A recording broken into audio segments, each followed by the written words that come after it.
in such a short period of time. It's a reminder of of the fact that this crisis holds a great deal of opportunity and not just challenges. Uh, Welcome in particular to this session on the regulatory landscape for nonprofits in India, where we will look both at the big picture in terms of the challenges that the regulatory framework poses to the sector, and then follow that by a series of deep dives aimed at unpacking the nuance of each of the major domains of regulation. Uh, I have the absolute privilege of having a stellar panel, who I will introduce to you in a while. Should you have any questions for the panel, for a specific panelist, or for panelists in general, do type them into the Q&A box, and someone will curate and select and pass them on to the speakers at the end of the panel discussion. Let's start, if you will, with a slight recap of recent events.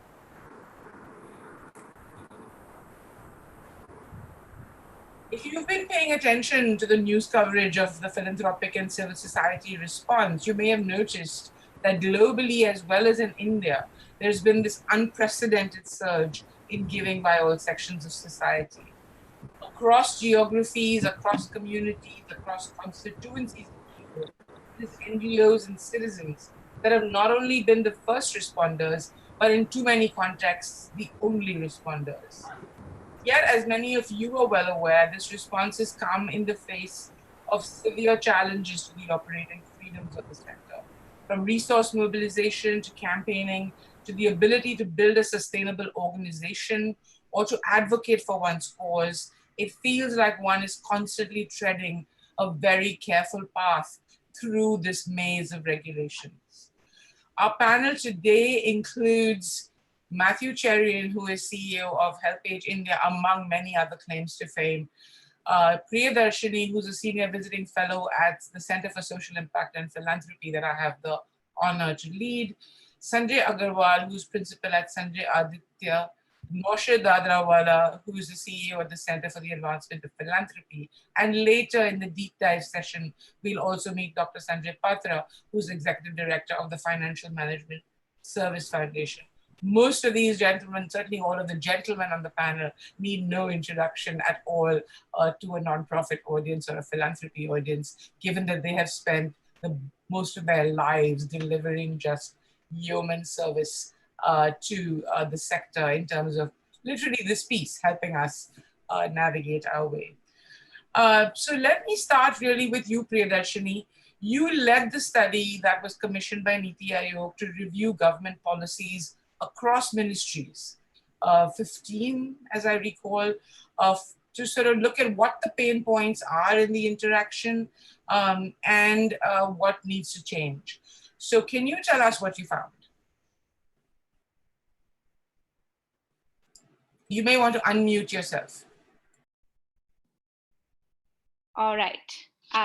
Thanks for the introduction, Ingrid. I do hope that the loved ones of everyone attending this session are safe. This truly is an unprecedented time with few parallels in our living memories. And the fact that we can use this moment as an opportunity, much as our hearts are pained by the suffering around us, to come together and reflect on some of the legal and regulatory challenges of the sector, I think gives me a lot of hope that we may be able to see the other side of this time. I'm honored to be a part of this panel along with sector stalwarts. And before I share the findings of this study, I'd like to acknowledge the work done by Lumen Consulting. There couldn't be a more poignant moment which highlights in stark terms the role and relevance of NGOs to our public life and to our collective challenges. One which for once speaks louder than the figures on contributions to the GDP and percentage share of employment generated. And this expectedness of the work NGOs are looked up to for doing in times of crisis, which builds on decades of deeper engagement and should ideally be enshrined in our legal and regulatory frameworks. because of their very power to define across time and transient developments, legal and regulatory frameworks determine the identity of the sector and the terms of engagement with the government. And given the primacy of legal and regulatory frameworks, we did this study with Niti Aayog, and the USP of the study was the fact that we spoke across government departments at the national level and at the state level, as Ingrid has already mentioned.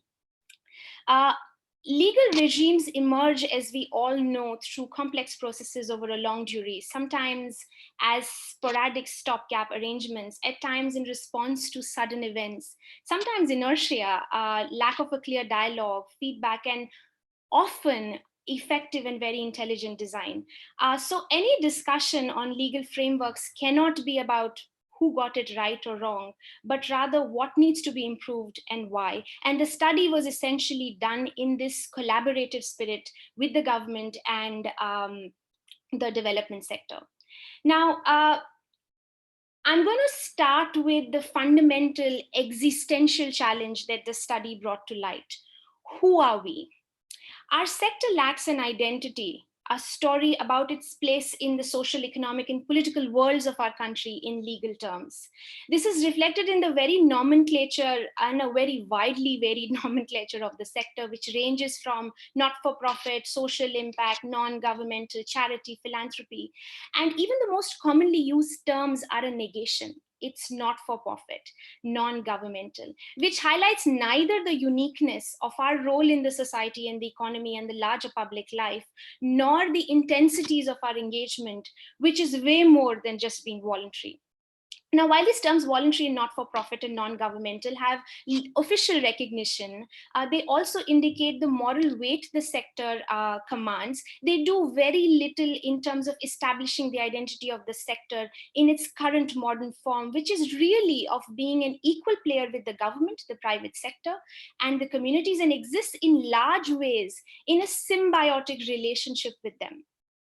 Among the things we found that absence of a common definition of charitable purpose across laws, case in point being the income tax and the GST acts, or a basic typology of NGOs based on the nature of work that they do, indicates that the sector is yet to have an identity and a narrative. We are more than just not for profit or voluntary, an undifferentiated mass of organizations loosely doing some sort of social work. This impacts the way the government looks at us, the way we look at ourselves, the way the funders and the community look at us. Case in point being the national accounts, in which the category of non-profit institution includes organizations such as Chamber of Commerce, science laboratories, and there is no publicly available accounting of the sector's economic footprint, despite the sheer number of NGOs in one account, 3.3 million. And intense engagement across multiple ministries and departments, the sector has no frequently updated accessible database. There is no nodal government body for coordination. And each of these facts have been recognized and reiterated in across the government consultations that we organize in 4 states across India. This sector is embedded in a very complex legal regime, which is not aligned with its contemporary realities. The sector carries an image of poor compliance and difficult regulation, a situation which is difficult both for the government and the NGOs, and one which calls for a sector-aligned, coherent legal regime. Unfortunately, none of the laws for NGOs in registration, taxation, regulation, grants and aid have actually been designed for NGOs or for the development sector as a whole. Our legal provisions are sometimes just outrightly outdated. For example, the Societies Act, a colonial provision, or ineffective. The Societies Act does not differentiate between social development focused NGOs and just merely non-profit organizations such as RWAs. In other cases, the laws don't cater to the realities of NGOs and the kind of organizations that they are. For example, our taxation laws have been written for corporate entities, and a small NGO, for example, doing innovative, dynamic, niche work, working with a small, nimble team, has the same compliance requirements as a national level NGO implementing large-scale interventions, which are somewhat more sort of standardized. Many of our very critical legal provisions contradict each other.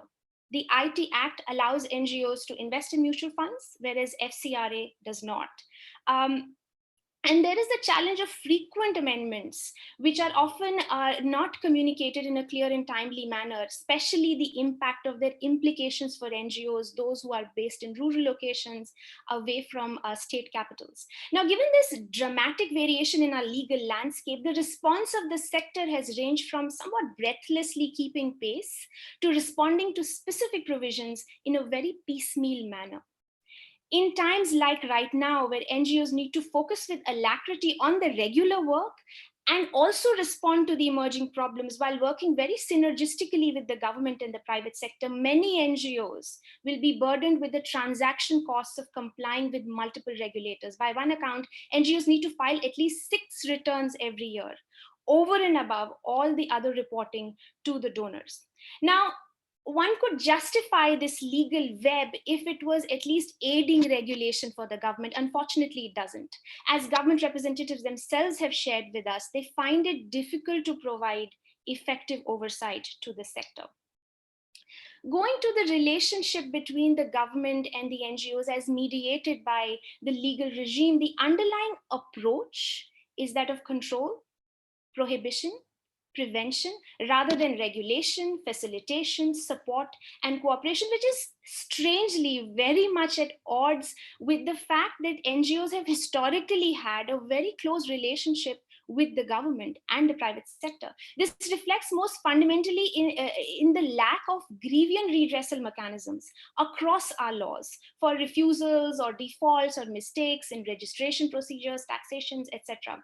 Case in point being FCRA, where NGOs cannot appeal or complain against cancellation of licenses.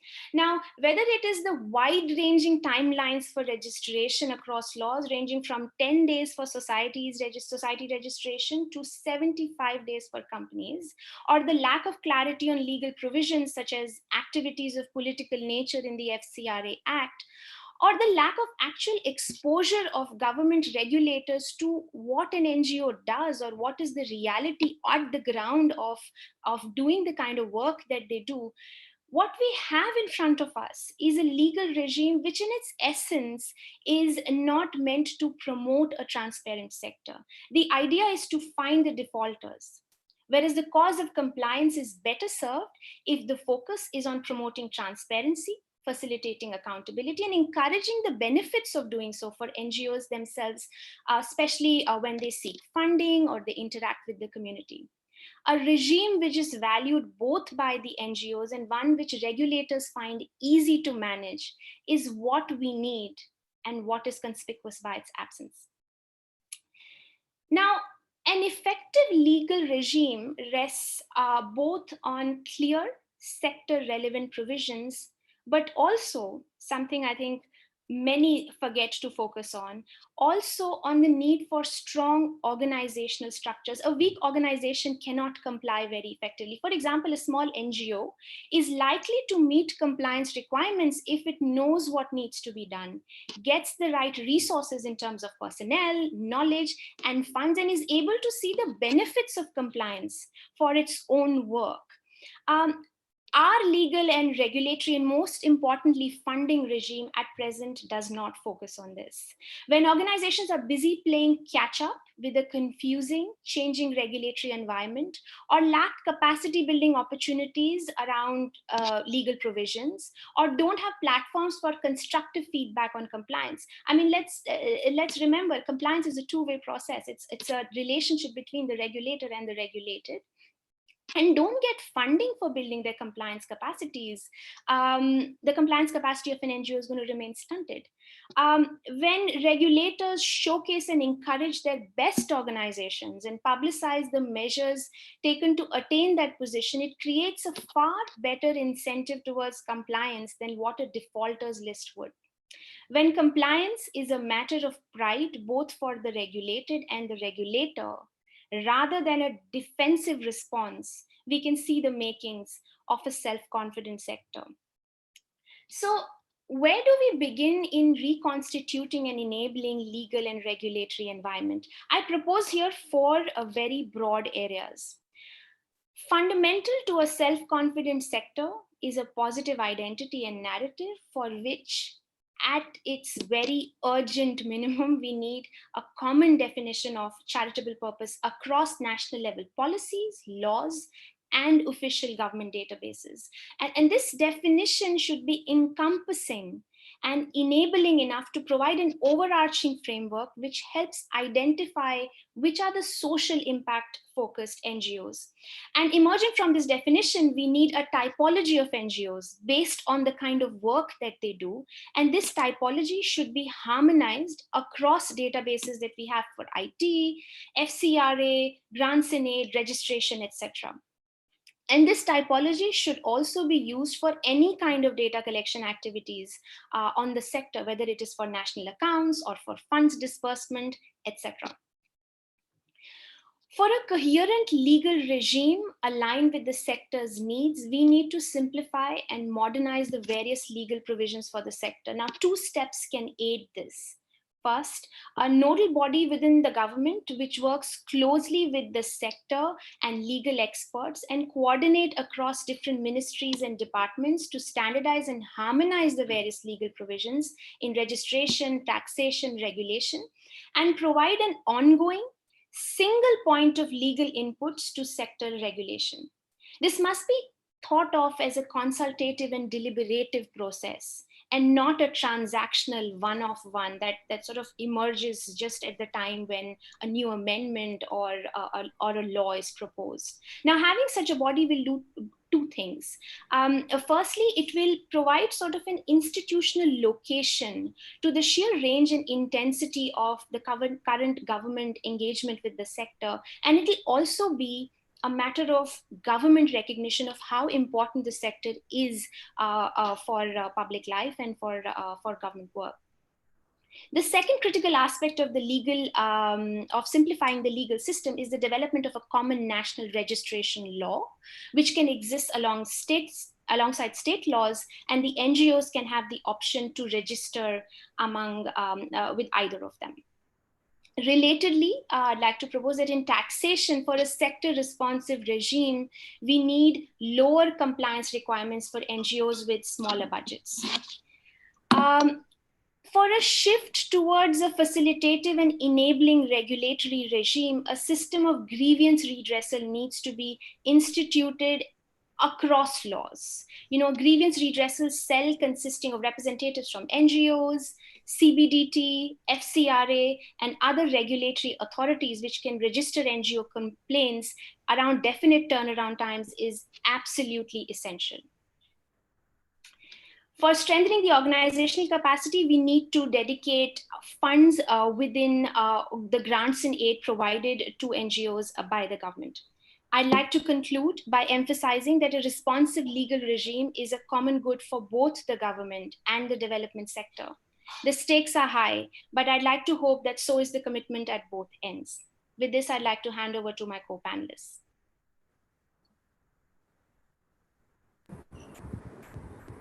Thank you, Priyadarshini. Yesterday, several philanthropists who were on our philanthropy and fundraising track spoke of the need to build strong, resilient NGO institutions if we're going to respond to this crisis or indeed after the crisis. Matthew, as somebody who's been at the helm of leading NGOs for several decades now and has had to sort of tread this path for a long time, how easy is it to play this role that is now being expected, that has always been expected of us, but is now being highlighted within this regulatory framework? Thank you all. And actually, let me begin by saying that we have all heard the ease of doing business in India is improving. But I will have to state that over my 35 years of work with the charitable sector, the ease of doing good has only been going down. So let me put it in perspective. And the government has got all its processes within itself. The making of the law is with the government. The regulator is also the government.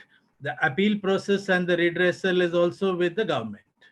So let me begin with 2009, when our earlier finance minister Chidambaram changed section 215, which is the section of charitable law, which Priyadarshini had just raised about. It it initially rested on the four pillars of charity, which is relief of poverty, education, health, and environment, and any other public utility. What he did is, for helpage, most of you know that we raise funds through selling of greeting cards, and so does Cry, and so does many other agencies. So anything of commercial value which is raised will be subject to tax. And this began the first regulation, because there was no question of any appeal process in this. You had to pay a 30% tax if it exceeded, at that point of time, 20 lakhs. This figure has gone up over the years, but still it put a brake on any kind of NGO which wants to become sustainable. So that was the first blow. The second blow came in tightening of the FCRA in about by when the new government came in, they started implementing this FCRA rule in tighter ways. And many of us had to go into what is called an FCRA scrutiny process. And an FCRA scrutiny process is when the regulator tries to keep you hanging like a Trishanku. He will neither say you're okay, or he will neither say you're bad. So you lay in a state of Trishanku state, and this is what has happened to many NGOs after their FCRA scrutiny. Then begins the process of tax scrutiny, and the tax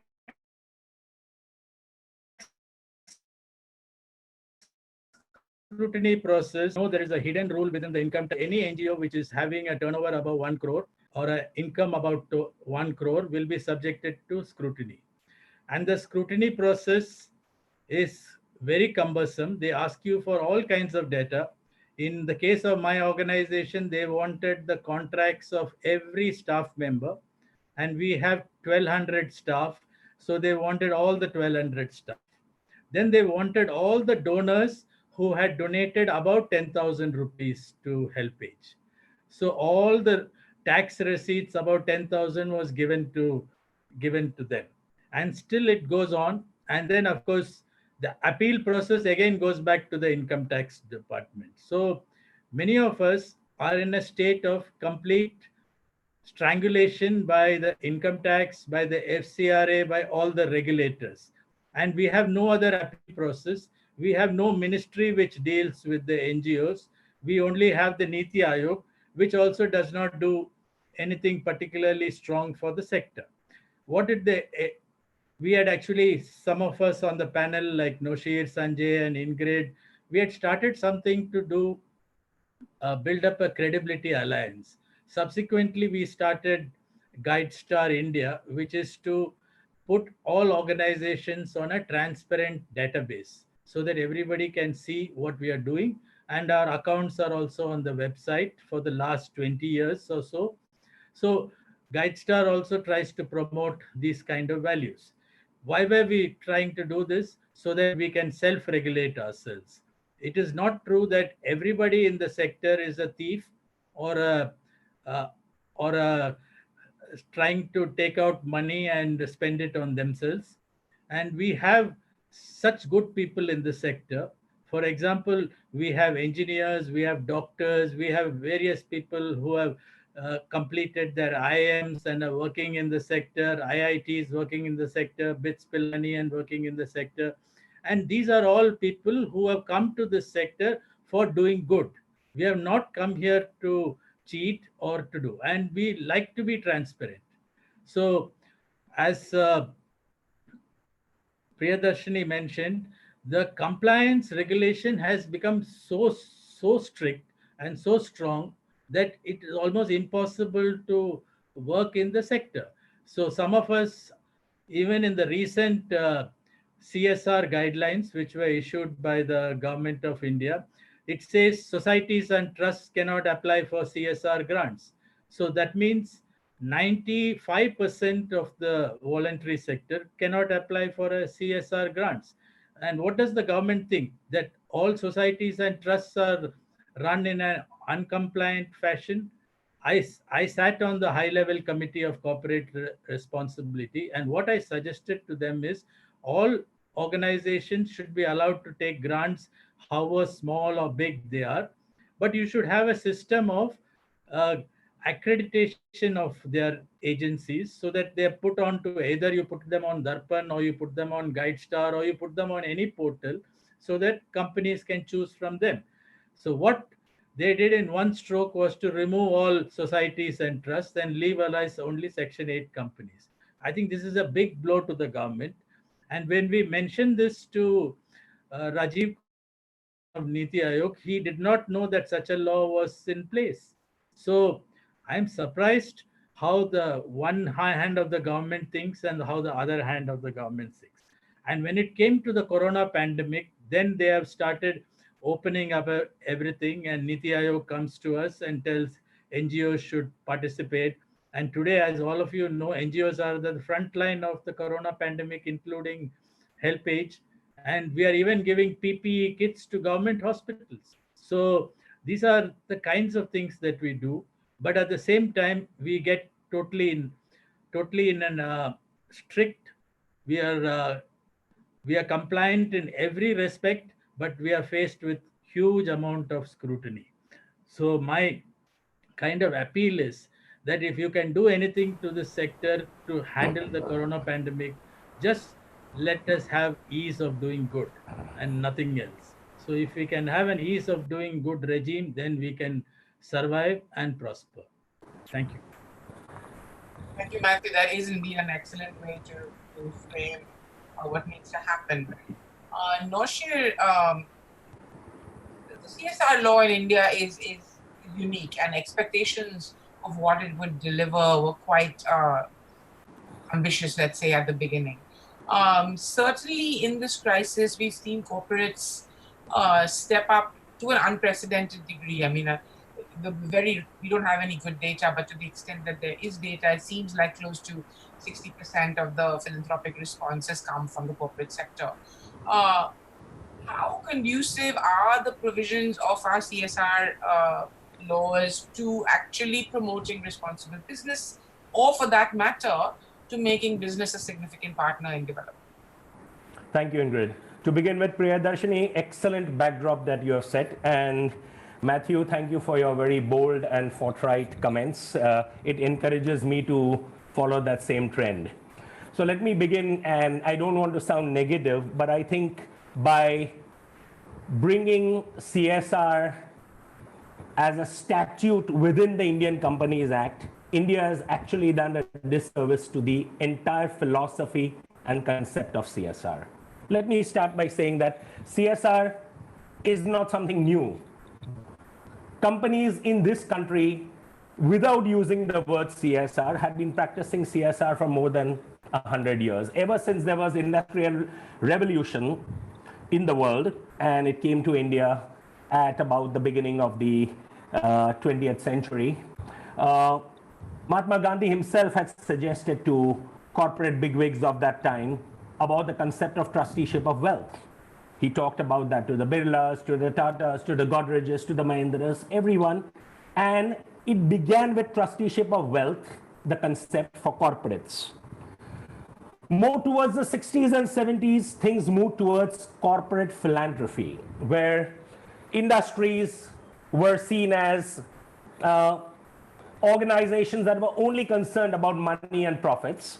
So they used to do what was called checkbook philanthropy. From that, after that, there were certain industrial disasters like British Petroleum, etc. And the concept of corporate citizenship came in, that just like every citizen has to be responsible, corporates also need to be responsible. And then that led to the concept of corporate social responsibility, or CSR.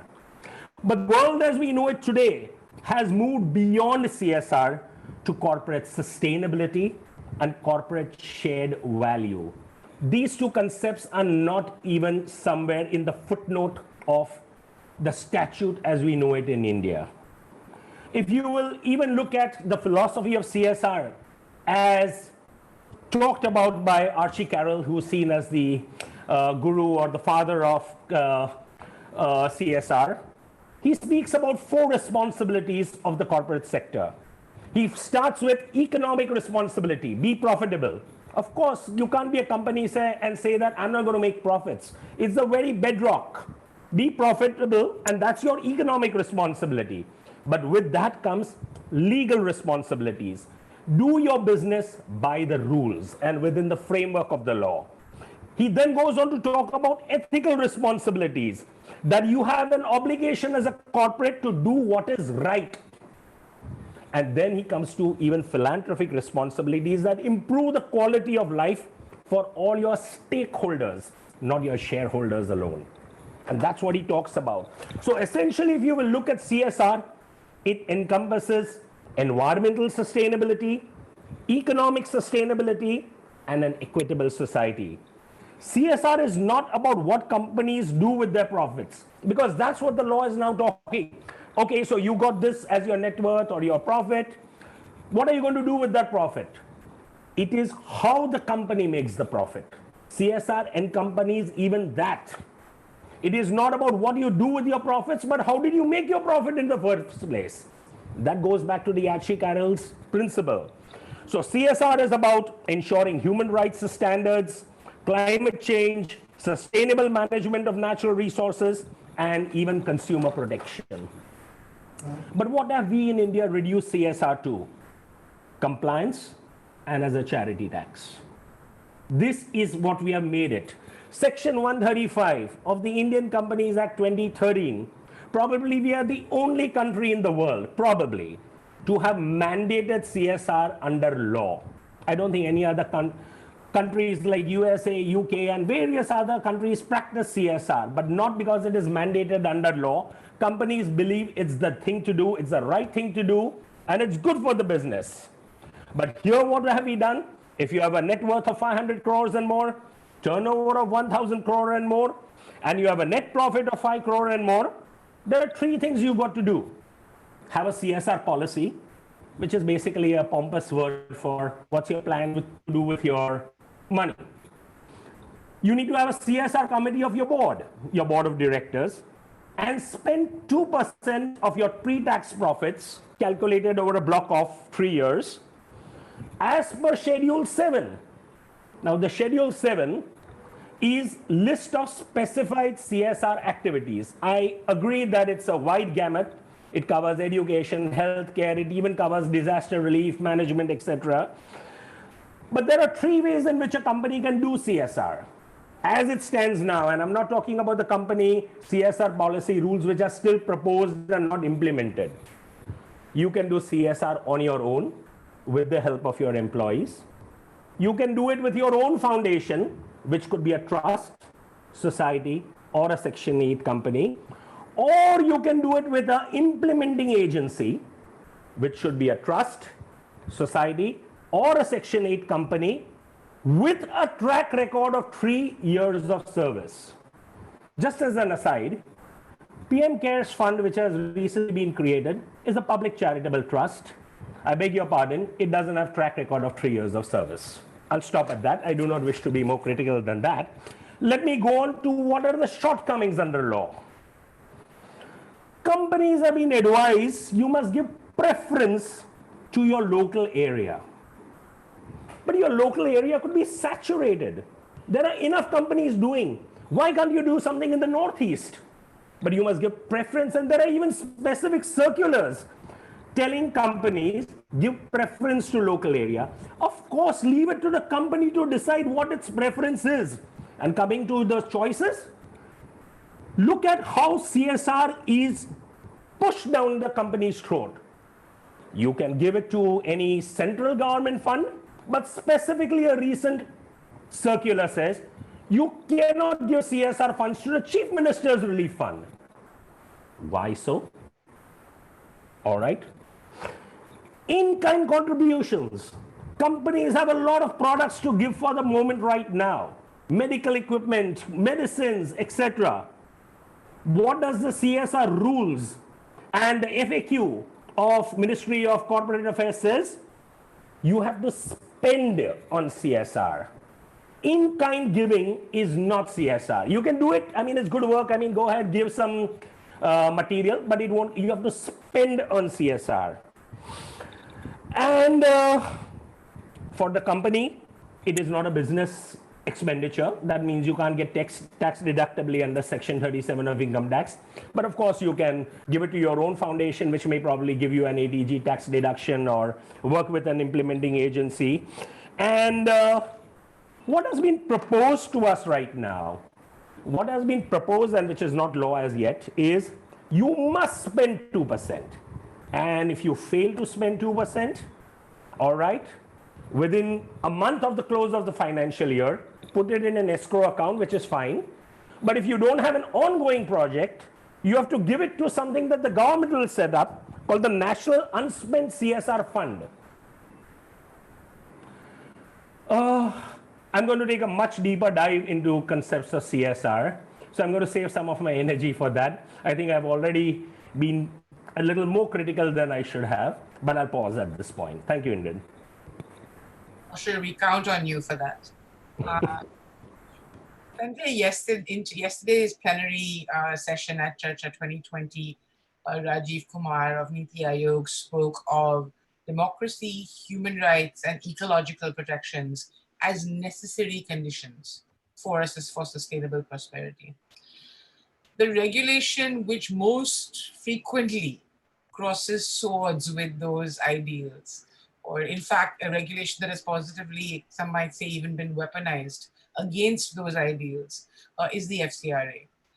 What needs to change so that the sector can actually operate obtain its right to those resources and to use them most productively? Yeah, thanks, Ingrid. And I think, Noshir, you really, put us on a very nice path to conflict. But let me, try and bring us back to more manageable ideas. I will answer your question, Ingrid, but let me, quickly say that FCRA, has essentially had 3 phases. And, we are currently in phase 3 of the lockdown, of course, plus, of course, the FCRA. So phase 1, we started with, FCRA started with politicians way back in 1960s. And then, NGOs in phase 2 in 1984 were really added as an afterthought.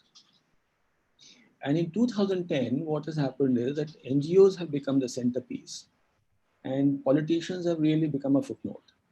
So, the wheel has turned. And so, we really, there are lots of arguments about, who should be regulated and who should not be regulated.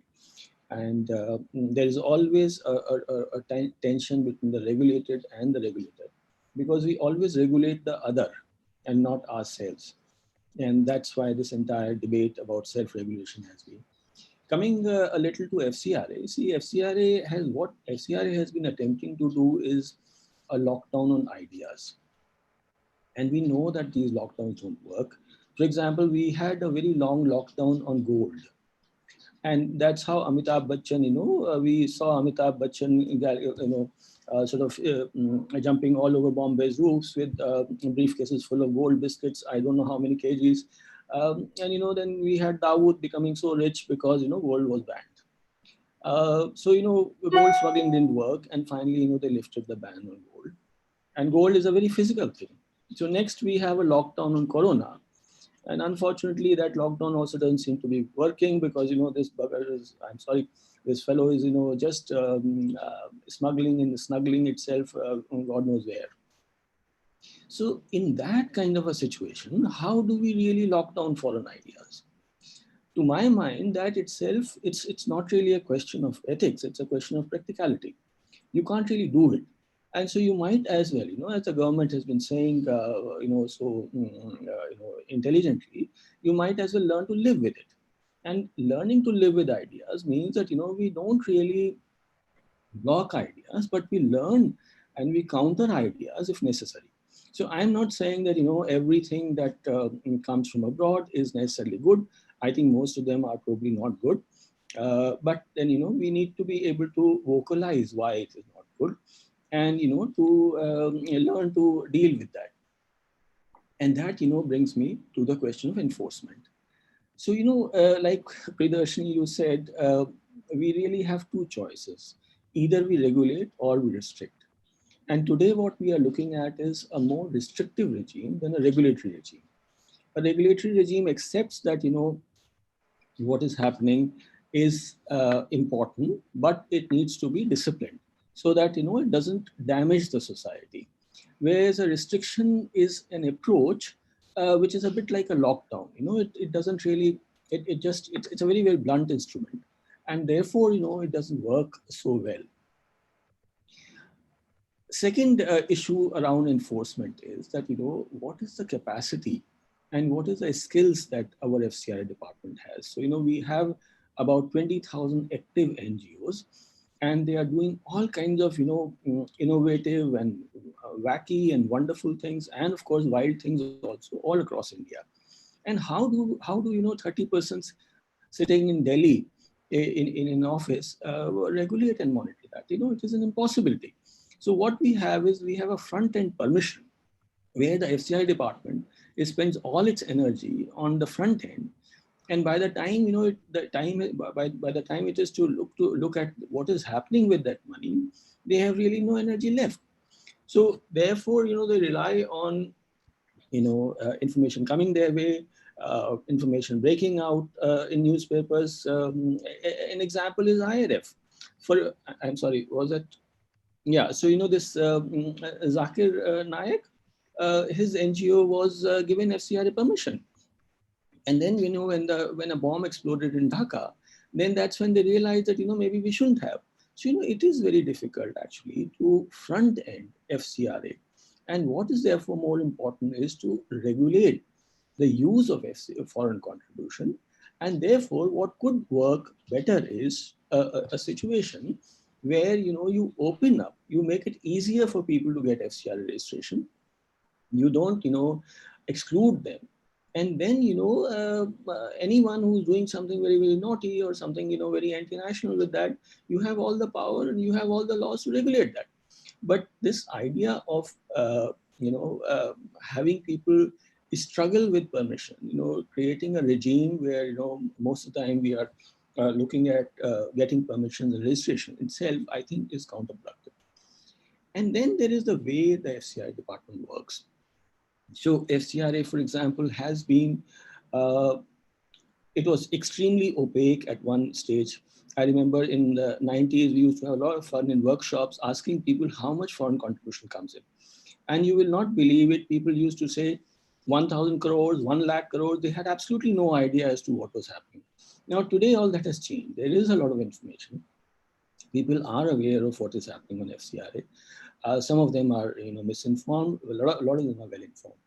But the FCI department has been responsible for that change. They have a website, they have a very useful website. A lot of information is available, but it is still not open. For example, there is this list of wicked donors. So maybe 20, 25 donors, we don't know how many, who have been put on the watch list. Now, there is a legal provision in the FCRA that gives the government powers to do that, but the government doesn't do that.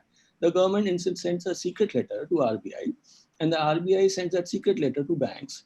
And when some RTI activist asks for that secret letter, RBI first denies it. Then it says that we have it, but we can't share it. And then the matter keeps hanging in the court. I mean, what's the big deal?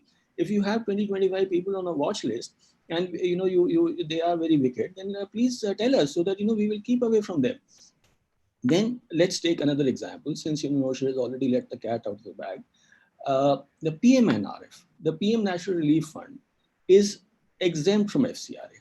Now, I have been spending the last 10 days trying to figure out where is the Gazette notification of that. That Gazette notification, I'm not unable to trace. Why can't the FCRA department put it up on its website? PM Cares Fund has been exempted from FCRA, perfectly fine. The government has every power to do that. But why not put up that notification on the website so that everyone knows that Gazette notification? But that Gazette notification itself is impossible to trace. So these are, then there are questions, FCI department started putting up a lot of information on the site.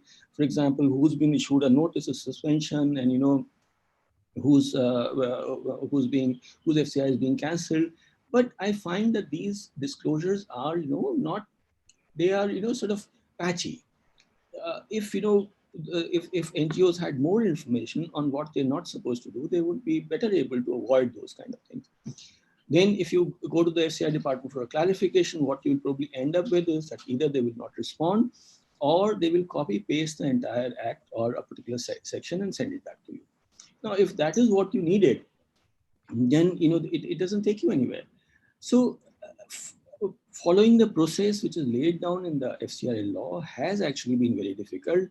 FCI department, for example, has now come out with a form called COVID-19.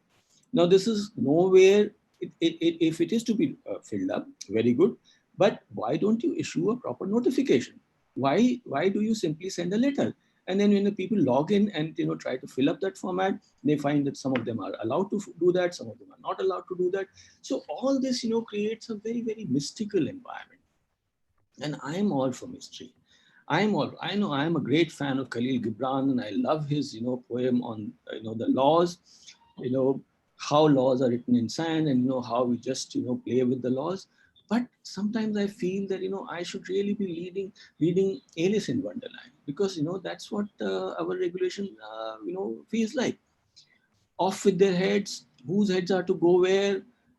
All this actually leads to a situation where the FCI department and the NGOs cannot trust each other. And when you have this deep mistrust between the regulator and the regulated, I know there cannot be bonhomie between the regulator and the regulated. I am an auditor, I should know. But at least there should be decent mutual respect, so that they can talk to each other intelligently and they can achieve a common goal, and which is for the improvement of the society and the nation. Okay, so I'm going to go much deeper into this. I had asked Ingrid for 2 days to do this session, but she's given me only 1 hour. So that's when we are going to go a deep dive and hopefully come up within 1 hour. Thank you. Thank you, Sanjay. Just for the record, and for my own, satisfy my own curiosity, has any NGO ever, since the inception of FCRA under Mrs. Gandhi, ever been found to have channeled money to terrorists or laundered money or done any of the things that FCRA is supposed to guard us against? Do you have any recollection of any NGO being found guilty of this? Yeah, so that's an excellent question, and it is based again on a misunderstanding. See, FCRA law never at any point of time, neither the FCRA department has ever talked about terrorism. They have, Mr. Chidambaram had very eloquently put that, we need to regulate, we need to ensure that foreign money does not dominate social and political discourse. So that's what we are focusing on. And as far as terrorism is concerned, yes, unfortunately, like I said, Zakir Naik's NGO is, under scanner for that. That's the only instance, because typically you will not move terror money through NGOs, never mind the FATF report. There are, simpler ways, Hawala or whatever, you call it. And if you're going to buy guns, you don't need a voucher, you don't need, a check. So therefore, there is no need to bring money into an NGO or a charity. It's simpler to bring it, through other channels. So no, apart from Zakir Naik's. Thank you, Sanjay. We have, about 11 or 12 minutes left. So Bindi, Ramit, could you sort of funnel to us some of the questions that have been coming from participants? And do let us know if the question is addressed to a particular panelist, or whether it's to panelists generally. Sure.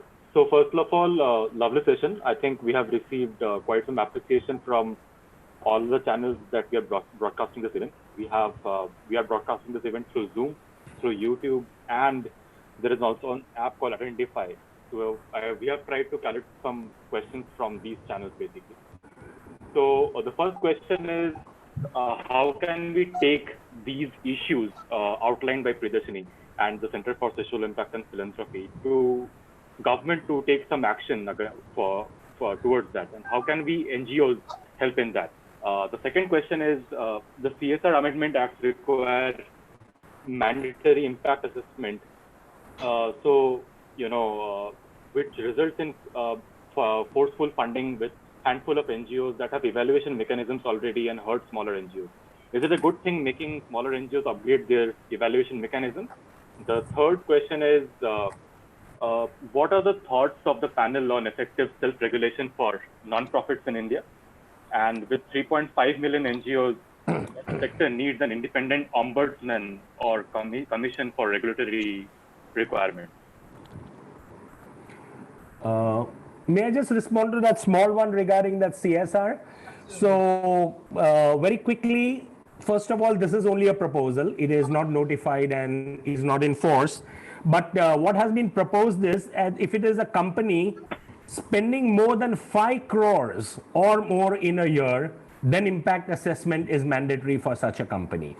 And there is still, under even the proposed changes, that you can spend only up to 5% on admin costs. But if you are also going to do impact assessment, then you will be allowed up to 10% for the purpose of your CSR spend. But more in the deep dive. I'll leave it now for Matthew or Sanjay to talk about how to take this, what Priyadarshini has said forward. Matthew, maybe you want to take that, given that you've worked, first of all, with the task force and the government on this, as well as been on the board chair at Vani, who is the sort of representative body for the sector. What is it that we need to do to actually get the government to pay attention and then work with us to reform some of these provisions? Currently, all these provisions and even the report which we talked about in the beginning has all been placed in front of the Niti Aayog.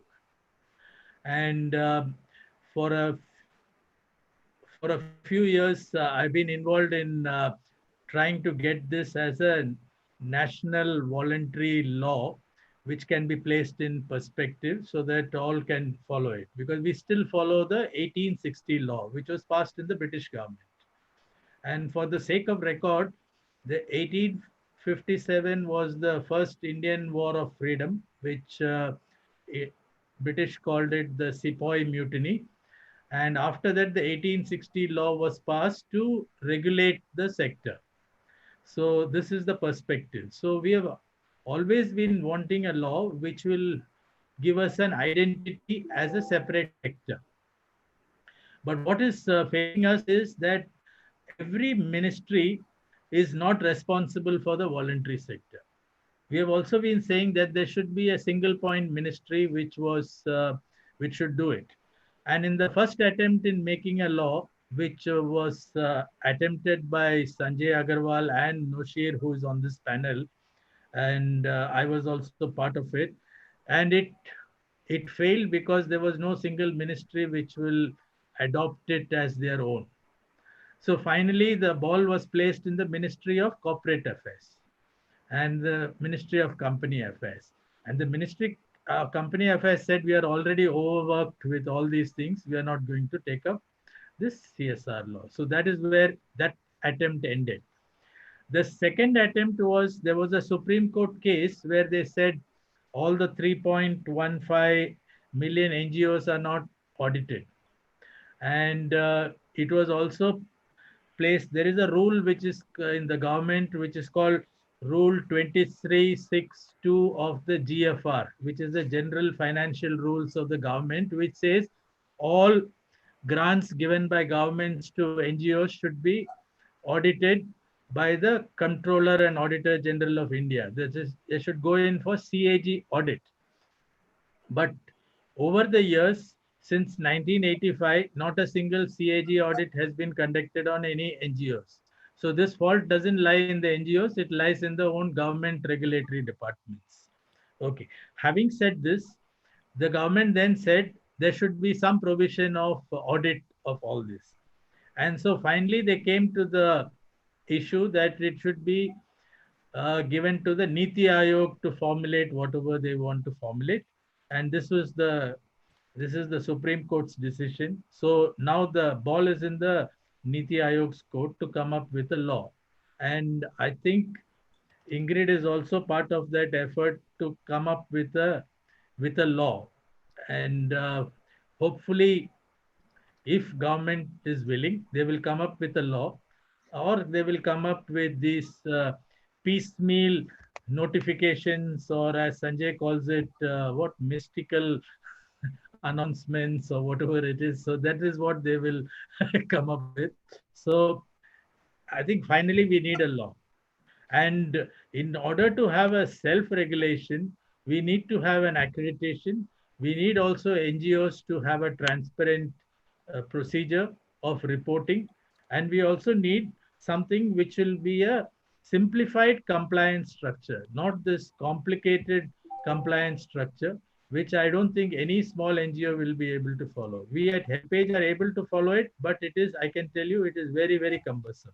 So let us go in for a simplification of law and also a compliance structure, which is also simplified.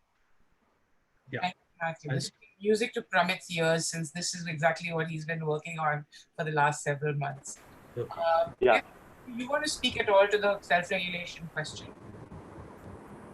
Given that there was this other report that you worked on that we didn't talk about in the we didn't talk about in detail in your opening remarks.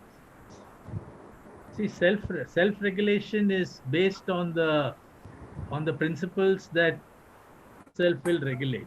If you look at the telecom sector, they have a telecom regulator. If you look at other sectors, there are regulators in every sector, which is independent. So either we have a national voluntary sector commission, or we have something which is an independent regulator. If it has government on it, then that is the same situation as what it is today. That it is not a self-regulatory mechanism.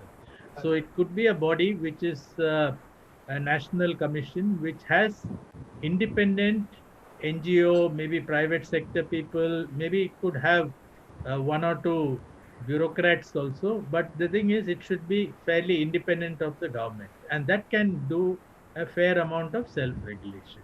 If we, as I mentioned in the opening remarks, if you put all the roles into government of regulation as well as making the law, then you're in the same situation as it is today. So we need to have a separation between the regulator, between the policy maker, and the appeal process also has to be independent. You can't have one body being judge, jury, and Yeah. I'm actually good. I mean, I think there are fantastic models of self-regulation from other countries as well as from other sectors in India, including microfinance and the media, for example, that we can maybe borrow from in developing a self-regulation. Since we're almost out of time, I'm going to thank my fantastic panel for turning what could have been the most boring track in Charcha 2020 a positively entertaining and really enthralling discussion. Thank you all. Thank you to all 109 participants here, and I don't know how many on the app and on YouTube, etc., etc. But thank you to all of you. This is an issue that lies at the heart of almost anything we're trying to achieve as a nation. And the more we can get to engage on the topic, the better the chances we have of actually making some headway on it. Thank you again. Coming up next will be Noshir on CSR. So I will call this session to a close and hand you over to Noshir. Thanks again.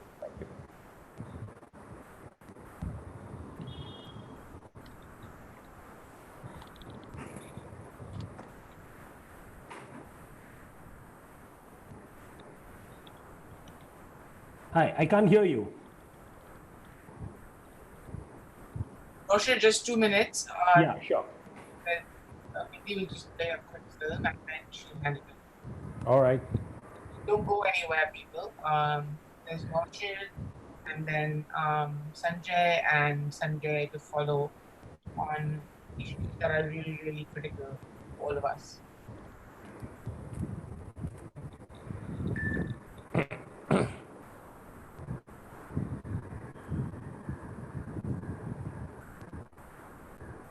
I can't share my screen.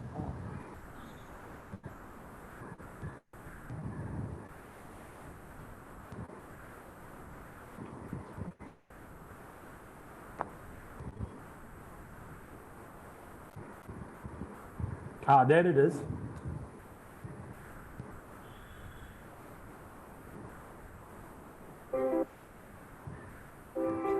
क्या आपने पत्थर, कंकड़, रेत और पानी से भरे jar की कहानी सुनी है? प्रभावशाली समय प्रबंधन को समझाने के लिए ये कहानी सुनाई जाती थी।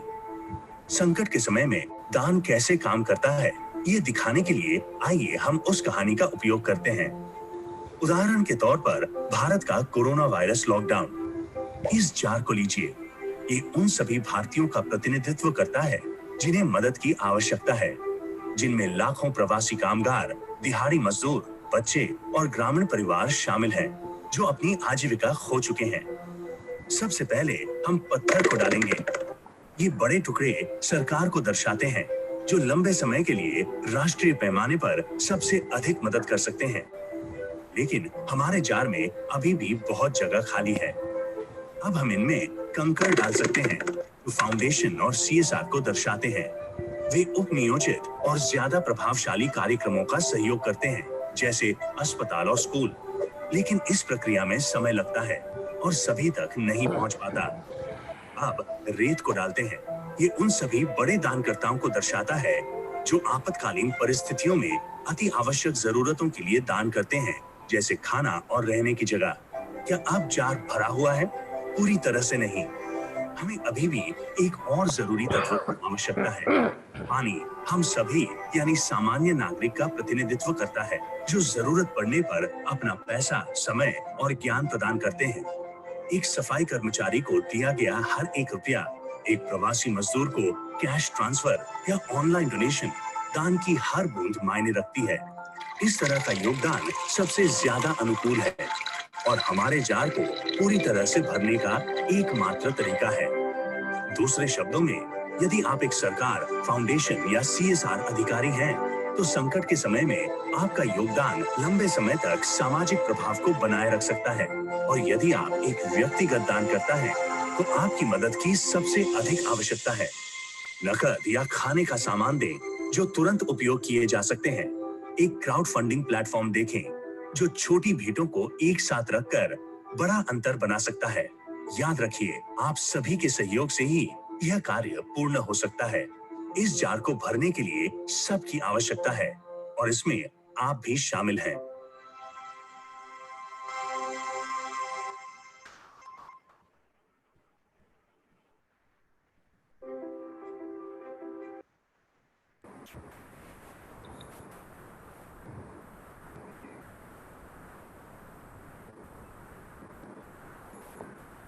So we'll wait for 2 more minutes. The session starts at 11:05.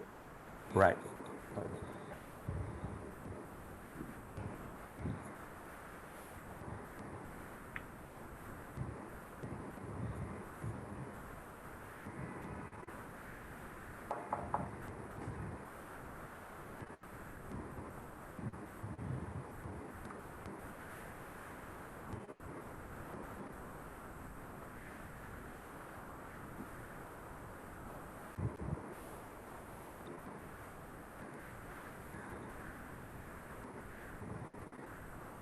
So I think we have good number of participants already logged in. We can start out. Good morning, everyone. Welcome to Charcha 2020 event. And my name is Pramit Banerjee. I work as a consultant at CSIP Ashoka University. Today, CSIP is running the track of regulatory landscape for voluntary organizations in India. Today, we have Mr. Naushad Dadrawala, who is the CEO for Center for Advancement of Philanthropy, through which he has been offering compliance-related advisory to nonprofits and corporate social initiatives. His career spans over 35 years in the nonprofit sector, simplifying the confusing and complex maze of ever-changing new laws. Naushir's legal expertise in the sector is widely recognized, and as is the deep understanding of compliance with philanthropy and CSR. Today, in this session, we will do a deep dive discussion on CSR, its laws, rules, and regulations, amendments recently proposed in the CSR Act, its possible implications on the sector, and the expectations that we can have for the current year and the next financial year. Over to you, Naushir. Thank you very much, Pramit. What I intend to do is probably spend the next 20-25 minutes to set the backdrop and leave more time for questions, because I can see we have almost over 100 participants, and I'm sure many of you may have very important questions to ask. So let me start with some of the concerns that people have as of now. Some concerns is that, oh my God, I'm a trust or I'm a society. So is it time for me to now convert myself into a Section 8 company? My answer would be wait and watch a little. Remember that the concept of a Section 8 company, or earlier under the Indian Companies Act 1956, we had Section 25 companies. These are new concepts. They may have become very fashionable right now, but trusts and societies have stood the test of time. As you know, that the Societies Registration Act goes back to 1860. And even those of us who are from the Western India region, Maharashtra, Gujarat, Madhya Pradesh, Rajasthan, we have a trust law, and which is the Maharashtra Public Trust Act 1950 in Maharashtra, and you have the Bombay Public Trust Act for Gujarat, and so on and so forth. Don't be in a hurry about making any conversions of your existing organization, certainly not right away. It's something that we'll have to look at. There's a strong probability that what has been proposed by the Ministry of Corporate Affairs may not fructify. Remember that even PM Cares, which has been formed recently, is a public charitable trust and is not a Section 8 company. So with that, what does the law say right now? The law says that the company can conduct CSR activities on its own with the help of its employees if it likes, or through its own foundation, which would be a trust, society, or a Section 8 company, or with an implementing agency, which must be a trust, society, or a Section 8 company with a track record of 3 years of service. That's as the rule stands as of now, and not likely to change unless what has been proposed in the company CSR policy amendment rules 2020 is notified and is brought into force. So right now, if you are a trust and if a company approaches you, please do not feel shy. Take on the project. It should not be a problem to you. If you are a society, companies, this is an advisory to you as well. Feel free to work with trusts and societies right now, provided you have some budget still left after, because most people have already spent on COVID already. Some initial steps to keep in mind for both companies and for NGOs is, for whatever, remember that company CSR rules have made it very clear that one-off donations is not CSR. CSR must be in a project or a program mode. And therefore, when you talk of a project or a program mode, make sure you as an NGO and as a company, you can ensure whether your NGO has done the basic needs assessment. I mean, is there really a problem which needs a solution? Companies, feel free if there is any scope for branding that you can get out of this exercise. The law doesn't stop you from getting whatever branding you want to get out of that exercise. Of course, we are not talking here about sponsorship, attracting GST, etc. We are not getting into that part. I'm talking about branding that comes to you as a consequences of CSR. What is the process of evaluation? This is very important because as we go ahead, I think talking in terms of impact assessment, etc., these are things that might become mandatory. So you got to make sure that there are systems in place for measuring your output and outcome. Impact is a term that I personally don't feel very comfortable with, because impact is something that you might not even see in the next 50 years. But there is certainly, for an input that goes, there is an output and an outcome. And that is certainly something that you can document and you can track. And you can see whether there is any scope for scale and sustainability of the program or project which you have already started. So when you as an NGO are making a proposal, and this is very important, that when you go to a company, you have to go with a project proposal. Remember, you can't say, I'm doing good work, give me money. That's asking for a donation to support your work. CSR entails a project or a program. Go with a clear needs statement. What is the need of the community that you wish to serve? Talk very clearly in terms of your program goals and objects. What is the method, the project description? How will you go about with your actual project? And of course, all this that you have stated in words, put it in figures by putting a proper budget to it. And remember, in the budget, be very clear and be very realistic. I don't know how much of cushioning you can keep for yourself, because there is always the issue of inflation, etc., especially if you are involved with a multi-year program.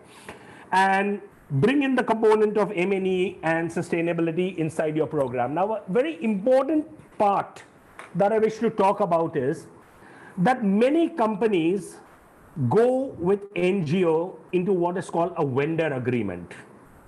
Now, this is something that should be avoided at all cost, both for the NGO and as for the company. Remember that a company is required to spend its money on a corporate social responsibility.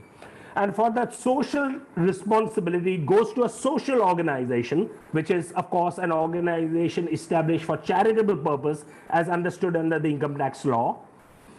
And you work under what is called a grant agreement. What distinguishes a grant from a donation is, a donation is money given. Both are, first of all, in the nature of a gift. Both a donation and a grant is a gift. But a donation is unrestricted. It's given to you for the good work you're doing, to support whatever you like within your organization.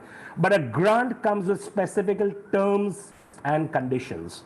There's a time frame, how much you can spend on admin, how much you will spend on the program, in what time you will deliver, how often will you report. So that's what a grant is. It's in the nature of an agreement between the giver, which is the company, and the recipient, which is the NGO.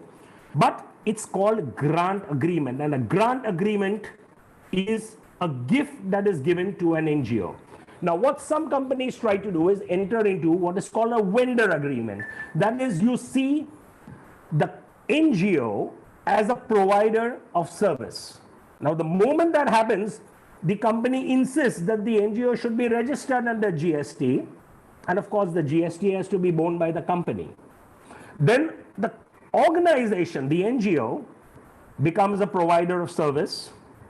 And if it has received this money for this service, and if it falls under the category of charitable purpose, which income tax refers to as any other object of general public utility, it must ensure that its total income in the year from such commercial receipts is not more than 20% of its non-commercial receipts. So there are certain income tax problems that will arise. Even at the time of making the grant, there would be a TDS of 10% under 194J. Of course, there's been a reduction in TDS very recently, just a couple of days ago, because of the COVID situation, but it attracts even TDS. So vendor agreement will attract both TDS and GST, and therefore it should be avoided both by companies and by the NGO. Keep it simple, make it a grant agreement. And that's a very important point that I wanted all of you. The other thing is, a lot of NGOs have gotten very enthusiastic about doing something for COVID. That's great. That's the way it should be. Everybody should be doing it. But please ensure that you first check your own charters. Does your trust deed, does your memorandum of association of your society permit you to do the kind of activity you're trying to undertake? Is relief of the poor, is rehabilitation, is relief for, etc., even an object within your organization. Remember, we have to think in terms of compliance with the law. And just because you have a calamity at hand, the law may not necessarily give you the flexibility. So please ensure that what you are trying to do, make sure it is within the objects of your organization.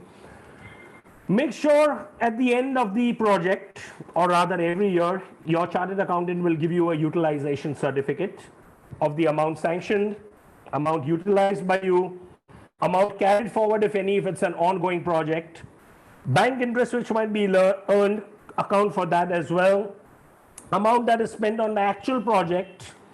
And this brings us to another important point. If you are in an education program, salaries that you might be paying to your teaching staff would not be an admin cost, it would be a project cost. You are working in the field of health or health education, whatever you might be paying by way of salary to your program implementers at the field level should be accounted for by you as a program expenditure and not as an admin expenditure. This is very important for both companies and for NGOs to understand. And also in your utilization certificate, you might want to talk in terms of if there have been any capital expenditure, CapEx as we like to call it, for purchase of laptops, computers, any other gadgets that you may have as a result of this grant procured. Now let me quickly come to the proposed company CSR policy rules of 2020. What has been proposed? Please remember that as of now, this is not law or enforced or notified. This has been proposed. A lot of people have already made their suggestions to the Ministry of Corporate Affairs to either soften some. There are some good things in this proposal and some things that are not very desirable. One of the first things that you find in this proposed company CSR policy rules 2020 is that CSR would include any activity having less than 25% of employees as beneficiaries. Now, what does this mean? That here is a company which may have, let us say, set up a school or a hospital. 25% up to, not more than 25% of its employees, of the company's employees, can be a beneficiary of that initiative. This is what has been proposed over here. For the first time, it has defined what is an ongoing project. It says an ongoing project is a multi-year project having a time frame of 3 years, but excluding the year in which it starts. So technically you can have almost up to 4 years to run your multi-year program. So that's something that is very useful and need not necessarily go. This is something that we would encourage the Ministry of Corporate Affairs to actually go ahead with. Now, we come back to this part about CSR activity. Right now, what has been proposed by the Ministry of Corporate Affairs is that a company can do CSR activity on its own with the help of its employees or with its own foundation, but which must be a Section 8 company. In other words, already there are companies that have their foundations which are registered as trusts, and some of the best known companies that we know of have it as a trust. They may no longer be able to do their work through their own foundations unless those foundations are registered as a Section 8 company. So that's going to be very critical. And of course, you can work with any implementing agency, which is a Section 8 company, but not a trust or a society. They have done away with the requirement of 3 years of track record of service under this proposal, which is fine. I don't have a problem with this 3 years track record, but a large chunk, as Matthew spoke about in the earlier section, of implementing agencies are going to get knocked out. As it is, it's going to be problematic for NGOs to raise any funding this year because much of the funding has gone in for COVID. It's going to become very, very challenging if this goes through and trusts and societies are actually taken out. What else has been proposed? International organizations have been brought in. International organizations means notified by central government under Section 3 of the United Nations Privileges and Immunities Act. What the proposal says is that international organizations can work towards design, monitor, or evaluating CSR projects. And they can even be brought in to implement CSR projects, but of course with the government's permission. Now, who are these international agencies? These could be the World Health Organization, it could be the ILOs, it could be an FAO. Any of these organizations can help you with design, monitor, evaluation, and if needed, even the actual implementation, but with permission of the government. Another thing that has been proposed is that the CSR report, which a company needs to bring out annually, also has to be countersigned by the chief financial officer of the company. It has also made it a board responsibility to monitor implementation of the ongoing project. That means the board is responsible for ensuring that if you say that it's an ongoing project for 2 years, 3 years, then it actually fructifies into happening. And the administrative expense limit is still pegged at 5%. So if you are a company which has, let us say, spent about 1 crore, you can spend only 5 lakhs on admin costs. But if you are also going to add impact assessment, then you can spend up to 10%. Now, you can take whatever ratio you want between admin expenses, or you may spend the entire 10% on impact assessment. That's been left free for you as per this proposal. And any CSR assets that might be created, such as land, buildings, schools, hospitals, must be created and it must be held by a Section 8 company. Once again, trusts and societies will be disqualified from holding that in trust.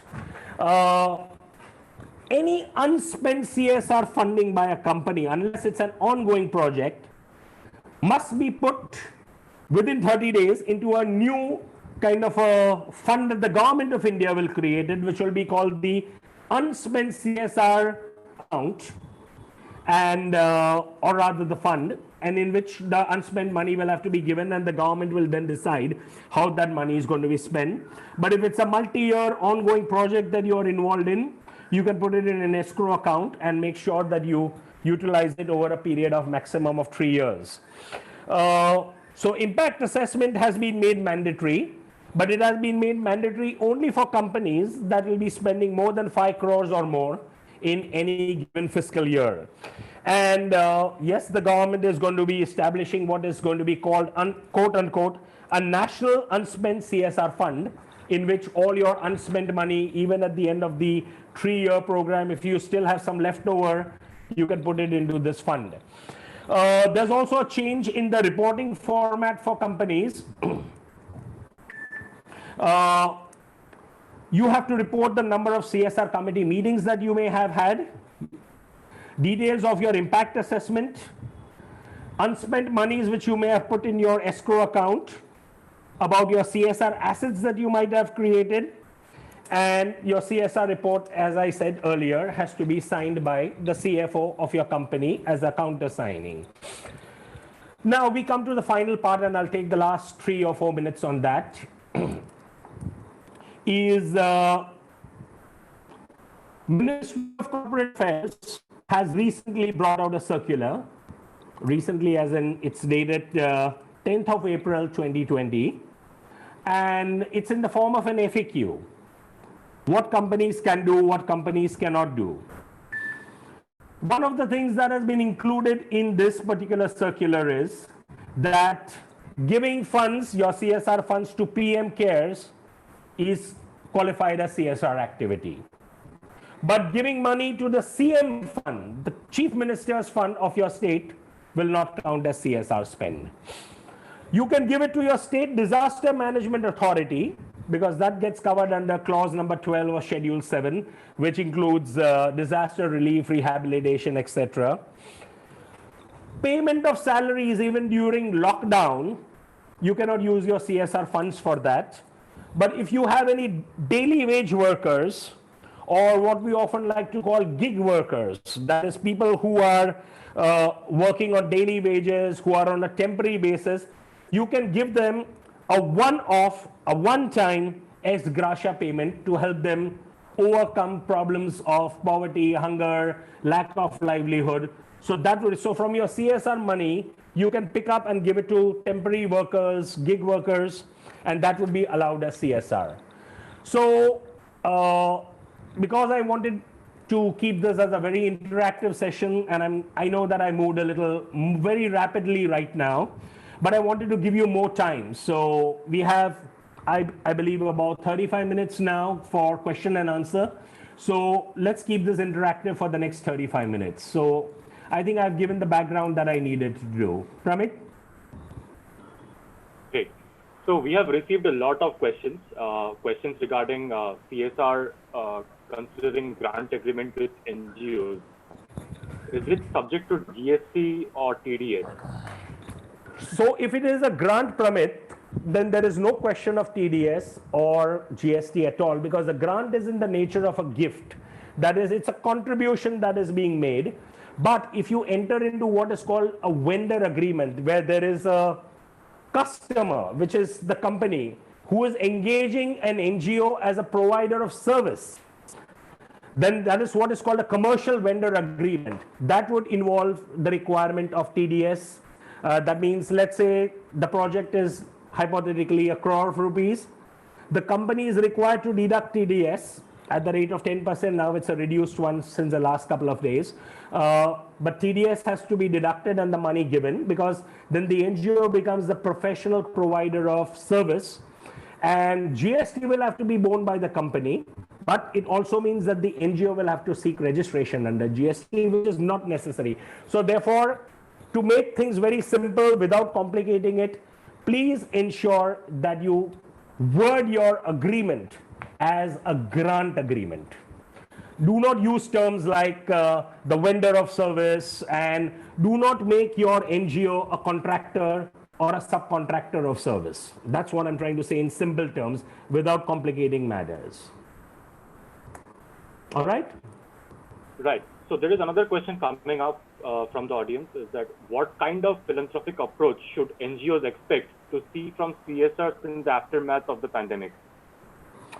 The sad news is much of the money has already been allocated by companies. Companies themselves are facing a lot of economic issues right now because of the lockdown. There will have to be payoffs to their workers, etc. I think NGOs, and this is the hard truth and the harsh truth, that this is going to be a year for NGOs to tighten their belt. Perhaps people will have to settle for lower salaries. There's a whole bunch of reinventing that NGOs may have to do in terms of survival.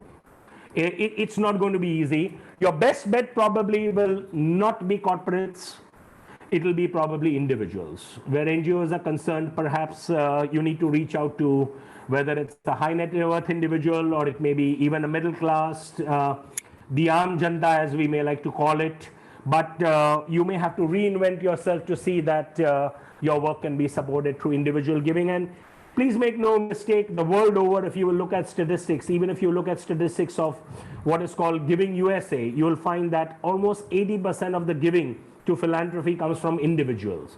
Of course, much of it, again, like India, goes to religious institutions and stuff like that.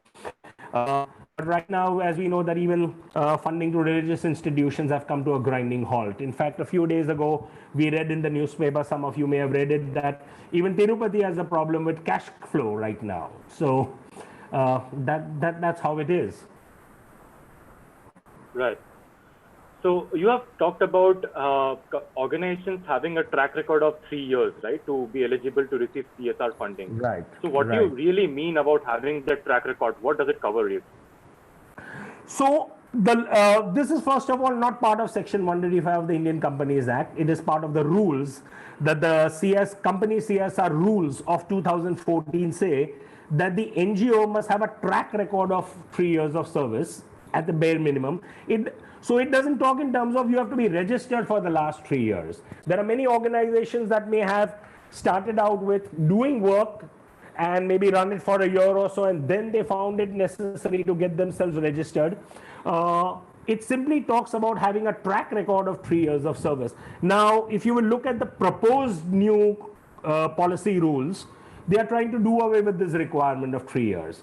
But the bigger issue that we have under the proposed rules is that while we welcome doing away with the 3-year requirement, they have now restricted the actual CSR implementing to only Section 8 companies. And that is the worrisome part where I am concerned.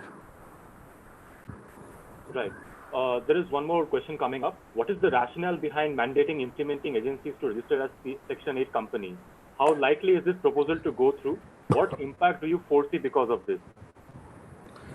I think the impact would be tremendous, because I think to begin with, companies themselves will not be ready for it right now. Because most of the, and think of any of the big companies, and whether it's the Tatas, whether it's the Godreges, whether it's the Mahindras, all of them, their foundations are registered as trusts, and they are not registered as Section 8 companies. So it'll start off with that the companies may find that their own foundations have been debarred from absorbing any of their CSR funding.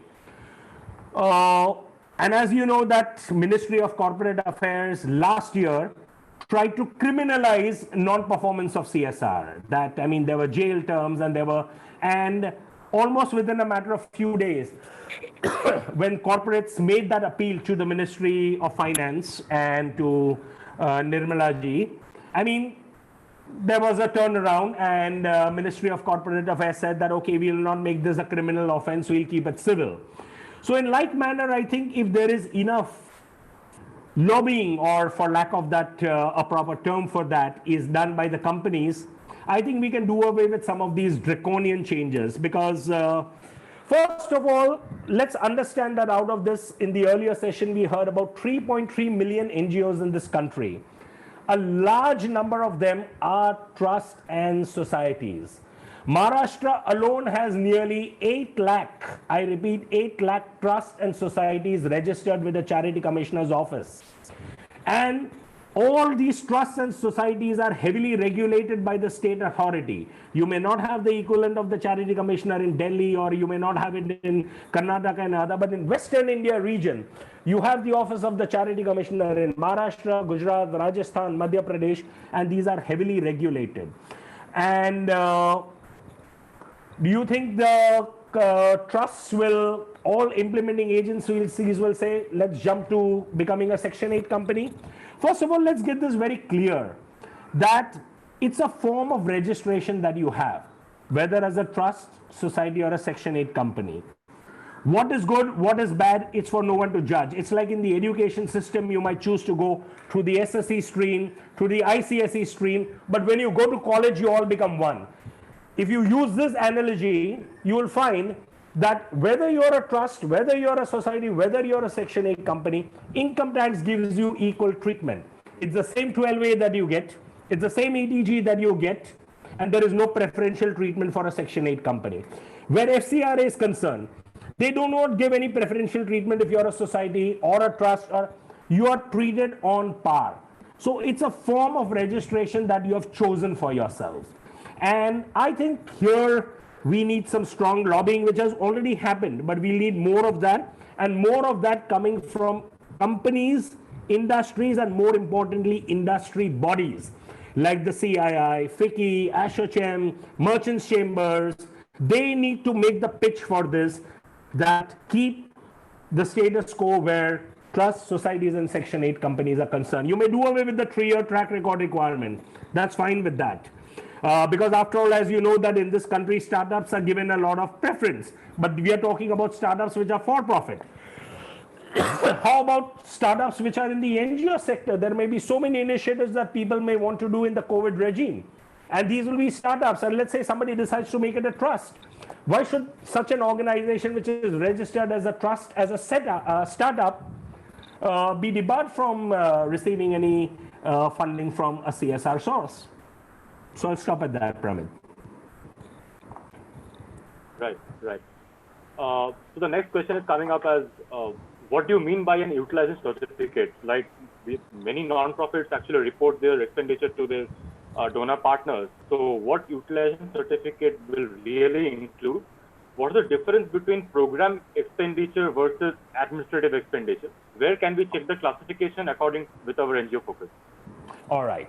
Thank you very much. That's a good question. Utilization certificate is a good thing because that is where your auditor is basically certifying that CSR funds which have been received by you have been accounted for in the proper manner. You received X amount, and this is the manner in which the amount was spent. So it is reassuring for you as an NGO to then tell your donor, you're fine with, I mean, many companies do not insist upon a utilization certificate, and which is fine. But it is a desirable thing to have, that if your auditors will provide you with a utilization certificate and which you can furnish to your companies, and that would be good. In terms of program, admin, there is nothing within the Companies Act to define this. It is neither under the rules. Company CSR rules also do not speak. They only make a reference that admin expenditure should not be more than 5%. But what is admin? You'll have to look about in some allied laws. What is admin expenditure? The closest we can go to in terms of a central law is, if you will try to go to the foreign contribution regulation rules of the Ministry of Home Affairs, then under either rule 3 or 5, I can't remember which one it is, you have an entire list of what is admin expenditure. And very clearly, if you look at the principle provided over there, whatever you might be paying teachers, doctors, etc., should not be counted for as admin costs. It should be counted as program costs. So in my opinion, anyone who is actually on ground implementing the program should be counted, the salaries of such a person should be counted as a program cost, and it should not be counted as an admin cost. Yeah, Pramit? Right. So there has been some times in where, CSR grant are treated as, vendor agreements, or those grants Right. are, subject to some tax deductions. So at times NGOs are asked to submit invoices for receiving a grant from a CSR organization. How correct is this practice? How can one convince corporates to do away with this practice? I think you have to do a lot of education in this regard. I myself been very involved with both companies and NGOs over the last 5 years where CSR compliances are concerned. I've worked with some of the very good companies, and I cannot for professional reasons name the companies right now, but there were at least 3 or 4 companies which were following this vendor agreement method. And after several rounds of discussions with the legal department, with the finance department, I was able to turn that policy around where they realized that vendor agreement is not the way to go. Many companies ask NGOs to provide an invoice. Basically, an invoice is a demand for release of a certain payment for a service rendered. I think we should avoid terms like invoice, vendor agreements. Yes, there is a request that the NGO can be making to a company for the release of the grant installment. So let us say the grant has to be given in various tranches. So you send a request kind of a document without calling it an invoice that the first tranche of the grant is due, and this is a request for that. And one can always work around this in simple, practical manner without getting into all this requirement of invoicing and TDS, and which is needless and meaningless. It just means that so much lesser will be spent for CSR. Think of it, if you are going for a vendor agreement, right in the beginning, you have a project proposal of hypothetically 1 crore, you will get in hand only 90 lakhs because 10% has already gone to the government by way of TDS. Then the company has to in addition pay a GST of 18%. And this is such a loss for no reason at all. I mean, just follow the grant, CSR grant system, and it will be the best way for you to go ahead. Yes, Pramit. There is one more interesting question which could be jointly answered by you and the following session led by Mr. Sanjay Agarwal. Sure. Is it easy for trust to convert into Section 8 companies? What happens to FCRA registration that the trust has? Will it be transferred to Section 8 companies automatically? No way. No way. That's not going to happen.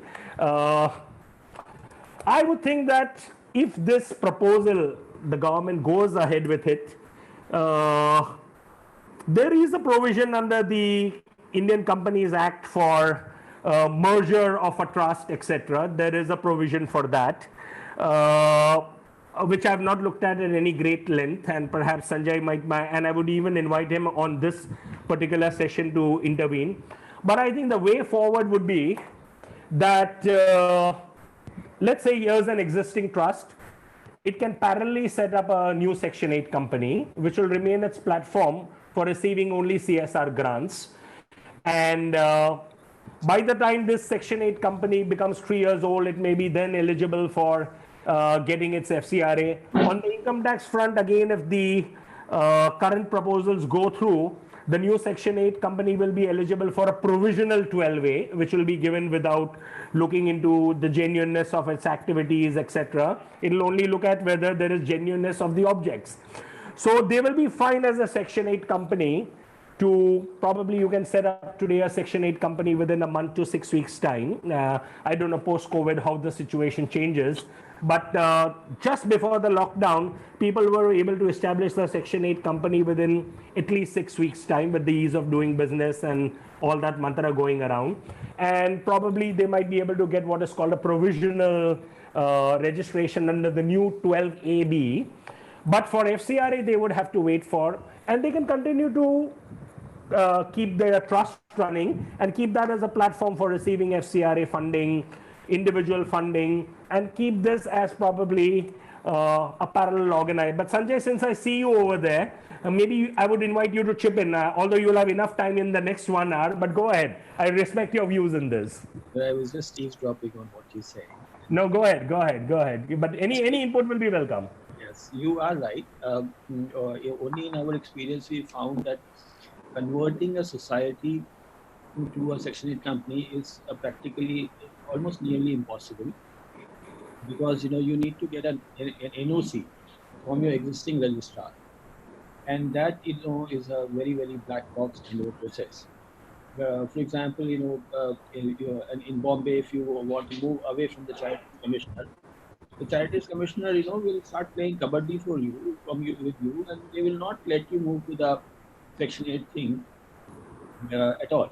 And with trust, again, we found that it is very, very complicated, because with trust, apart from Gujarat and Maharashtra, the registration laws are not very clear. So the jurisdictions are not very clear. So you might run into all kinds of trouble converting an existing organization into one. I agree with you, Sanjay.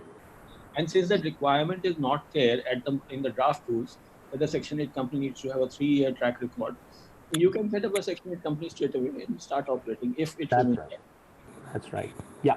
Thank you. So thank you for revalidating what I probably wanted to say, that I think your best bet is that if this goes through, create a new Section 8 company and you will be able to receive CSR funding. You'll probably even get your provisional registration under the new 12AB fairly quickly, including your ATG. And where FCRA is concerned, you always have your trust in the background. So, not in the background, they can both be running parallelly. So Pramit, what's the next question? Right. So although the entire sector is kind of, protesting against the amendments and trying to influence the government to consider required changes in the CSR Act, there is a question coming up that should the trust or societies should convert to Section 8 companies in this period of time. So first, and Sanjay has also very kindly revalidated what I always felt is, forget this idea of converting. If you want to feel a little more secure and you want to parallelly also set up another Section 8 company, so you already have a trust in society which has its tax exemption, you got your ATG, you got your FCRA, keep it where it is. And in addition, create a new Section 8 company which will become your platform for receiving CSR grants. And the only downside is you will have the headache of running 2 organizations, ensuring you keep accounts for both organizations. You will file your returns for both organizations. And perhaps you might have common board members in both the organizations, or you might have a little different people also over there. But that seems to be the best possible practical route for you. Yeah, Pramit. The next question is coming up as I think the question raiser, I think, is a grassroots organization personnel. So she's asking, salaries of the people working at the grassroots level is to be included in the program cost. Many times we also see that the salaries of CSR managing unit within the company is also managed in the direct cost. Will it be considered valid? I think what is important over here is that right at the time you make your proposal to the company, get everything very clear in your proposal. Or otherwise, if the company is making a grant agreement with you, all this is properly laid down in terms of what will be in your budget counted as admin cost, what will be counted as project cost. I personally take the view that anybody who is actually on the field and implementing the program or the project, salaries of that individual should be counted as a program cost. There might be some ambiguity where FCRA, admin, etc. is concerned. So we are only drawing some parallel from there. But there is nothing concrete that is laid down under Section 135. It cannot be there under the Companies Act, nor is it there under the CSR rules. But once again, since my good friend and colleague Sanjay is already here, Sanjay, maybe a quick input from your side on this. I'm sorry, I missed that. I was watching something. So I think the question is regarding this admin cost versus in the CSR, as you know, that the view I have taken is that if there is anyone who is actually on the field and doing the actual project implementation, salary of such a person should be counted as a project cost and not as an admin cost. Would you agree or disagree with that? In fact, I will go one step beyond. See, the admin cost restriction is actually on the companies only. It is not on the receiving NGO. So therefore, the idea is that companies who are doing direct CSR should restrict allocating admin costs of more than 5%. Should be prevented. Therefore, because some companies have been taking this view, and that's where I think you need to have a lot more webinars to explain to people what does it really mean. Absolutely. Well said, Sanjay. Well said. This 5% cap is only for companies. It is not for the NGO. Yeah, Pramit. Are there any more questions? Yes, two more questions. The first question is, what kind of regulatory policies could assist and accelerate CSR projects run across the country? And the second question is, what are the best practices that newly registered nonprofits can adopt for continued and long-term CSR support? Where best practices are concerned, there is enough within the provisions of the law in terms of what you have to do. The compliances are, if I may use the term, literally back-breaking. But in terms of best practices, I think we have to go into looking at your own internal good governance practices. There might be several implementing agencies which probably do not have certain policies in place. For example, the law does not require you to have these things, but it might be good for your organization, for example, to have a very robust HR policy in place. It might be very important for you, if you're doing a lot of fundraising, to have a good fundraising policy in place. What is your policy on fundraising, whether it is through crowdfunding sources, whether through its corporates? What are the do's, what are the don'ts? Many NGOs are into a lot of retail fundraising. I think it's important to have policies for a lot of these things. If you have more than 10 employees in your organization, do you have a prevention of sexual harassment policy in place? There are so many organizations that I know of who are not even aware of these requirements. So I think we have to look beyond what is required by you under the income tax law and the FCRA law to even looking within. I get questions during this lockdown period from organizations saying that, should we be paying salaries to our staff? Of course, charity begins at home. Start with that. I mean, no point doing good for the world if you're not going to take care of your own employees right now. So make sure you have a proper HR policy in place. You have a good sexual harassment policy in place. You have a good fundraising policy in place. Do you have a good board governance policy in place? You might be a trust where there is no rotation required for trustees, but do you want to have a policy where you can have some kind of a rotation policy? There's a whole bunch of things that you can do, which is about self-governance, something that Matthew was referring to in the earlier conversation that we were having. So I think it's these are some of the practices in terms of what can enable CSR to happen. I think in a line, if I were to say, is government should restrict its role to being the regulator. It should play the regulating role within the framework of the law and not get into the realm of controlling. What is happening is, and this classic example is under CSR, where government wants to control where your money goes. It says you can give it to the Prime Minister's National Relief Fund, but you cannot give it to the Chief Minister's Relief Fund. That is getting into the realm of control, which is not the job of legislature. This is not the role of government. Be an enabling environment. Be an environment where you are going to be allowing companies to do things as per their own policy. Yes, do regulate their CSR compliance, but do not get into control mode, who you can give money to and who you cannot give money to. So this would be my take on that. Pramit, any more questions? So I think we are right now at 11:50. There are 10 more minutes to close the session. The only last question that I would like to present in front of you is that given the current crisis at hand, we are definitely expecting some kind of decrease in funding from the corporate sector, right?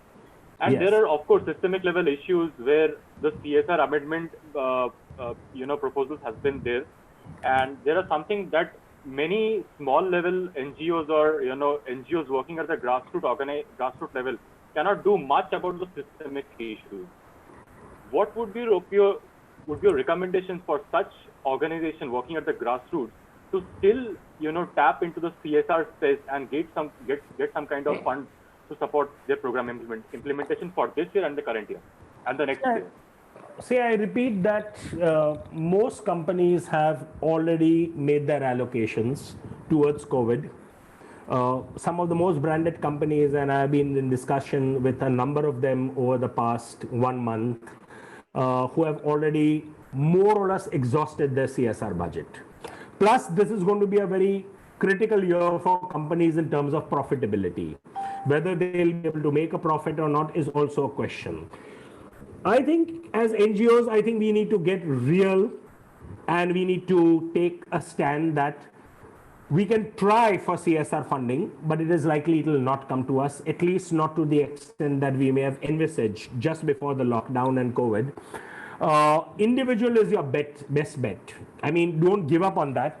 And another one, and which is probably a pipe dream, but there's enough money that has gone. In fact, it's a fundraising record that in a matter of 7 days, the PM Cares Fund managed to raise almost 7 crores. Now, does PM Cares have the wherewithal to use this money? Can some of it go to NGOs? It's a very bold statement that I'm making over here, but I don't think I'm making an impolite statement over here. But how about making a pitch for some of that funding to organizations that have really good track record of actually delivering and who have already proved right now what they have been doing in terms of service delivery? I think it is important that some of that money, I don't know what's the current aggregate on the collection, but I do remember that in 7 days flat, some 7,000 crores was collected by PM Cares. Some of that money could be allocated to good NGOs at the grassroots level who are really doing excellent work at the grassroots level. Sanjay, you have anything to say on that? Sorry, I keep putting you in a spot. No, I think, that's a great suggestion, Naushad. And of course, Sanjay Agarwal, please go ahead. Just endorsing Naushad's idea, because I think probably that's what the PM Cares Fund and other large funds will have to do, because ultimately implementing a field program is something and our NGOs, grassroots NGOs are particularly good at. They have community penetration, they have understanding, they have rapport, and they have the wherewithal to deliver these programs in remote areas. And that's I think very sensible. Thank you. Yes, Pramit. We still have 5 Lastly, minutes. your recommendations. Yes, lastly, your recommendations to non-profit organizations or people working in this sector, to where do these people should keep an eye on specific media channels or some kind of government communications channels to keep themselves updated about the CSR amendment that has been proposed, and what are the updates that they can receive regarding the regulations, rules and regulations of the sector? Oh, I think, and without sounding very pompous, between Sanjay Agarwal and myself, I think we continue to post a lot of updates on various WhatsApp groups, and Sanjay has his own network, and the Center for Advancement of Philanthropy has its own blog on which you can find updates all the time. So, and of course, there is Sanjay Patra also, who's doing some fantastic work from FMSF. And so there is a whole bunch of professionals who are constantly, Manoj Fogla, and a whole bunch of names that can come to mind, who are constantly updating the sector on various amendments that are happening. So there's plenty of resource available. I mean, if anybody wishes to reach out, they are welcome to reach out to me or to Sanjay, who's going to be taking another 1 hour after me now to tell you more about FCRA. So I think the resources, plenty of it is available already, and much of it is freeware. I mean, you don't have to pay money to dig into those resources. It's up there in the public domain. So feel free to tap into it for knowledge and information. And let your good work speak for itself. I mean, we don't need any validation from any media. I mean, if it comes our way, we say thank you to it. If it doesn't come, let your good work speak for itself. I've been observing it on networks like Vani and others about some amazing work that NGOs have been doing. I think much as COVID is a disaster, it has given us an opportunity to prove to both the corporate sector and to government that we really are part of civil society. I mean, we are not merely just filling up gaps in the government's delivery system or working shoulder to shoulder with companies, even where companies are concerned. I mean, when they want to reach out to the gig workers or they want to reach out to, they are doing much of the channeling work through NGOs. So I think we have had this. There is always an opportunity that comes in every disaster, and I think COVID is such an opportunity where we have been able to prove convincingly and palpably what is our strength as a voluntary sector, to not just fill in the gaps of the government delivery system, not just as implementing agencies for companies, but as a sector, we are vibrant, we add to the GDP of this country, and we play a very important role in society. Right. Thank you so much, Naushad, for your time. And I'm sure all the audiences who are attending this event must have received some insights from your presentation. And of course, please follow Naushad Dadrawala, Dr. Sanjay Agarwal, Dr.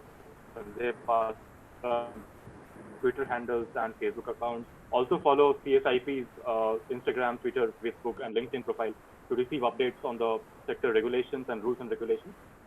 Next up is Sanjay Agarwal talking about the FCRA, its rules and regulations, and the kind of compliances that it needs to follow. Post that, from 1 p.m. to 2 p.m., we will have Dr. Sanjay Patra talking about taxation and compliances related to that. Please stay tuned for the next 5-10 minutes. We'll take a short break and we'll come back at 12:05. Thank you.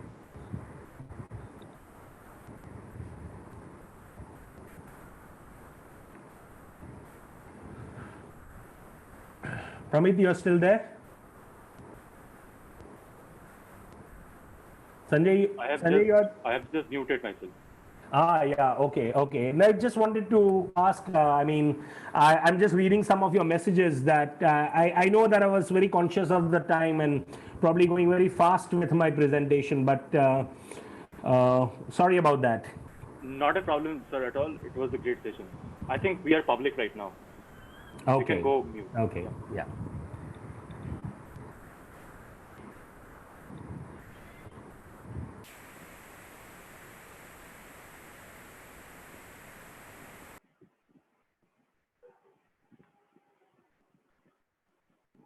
Bindi, you're on mute.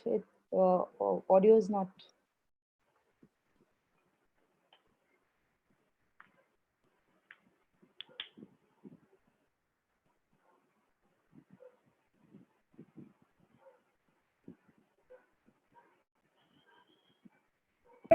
All those high net worth individuals and major donors to charities for urgent needs like food and shelter.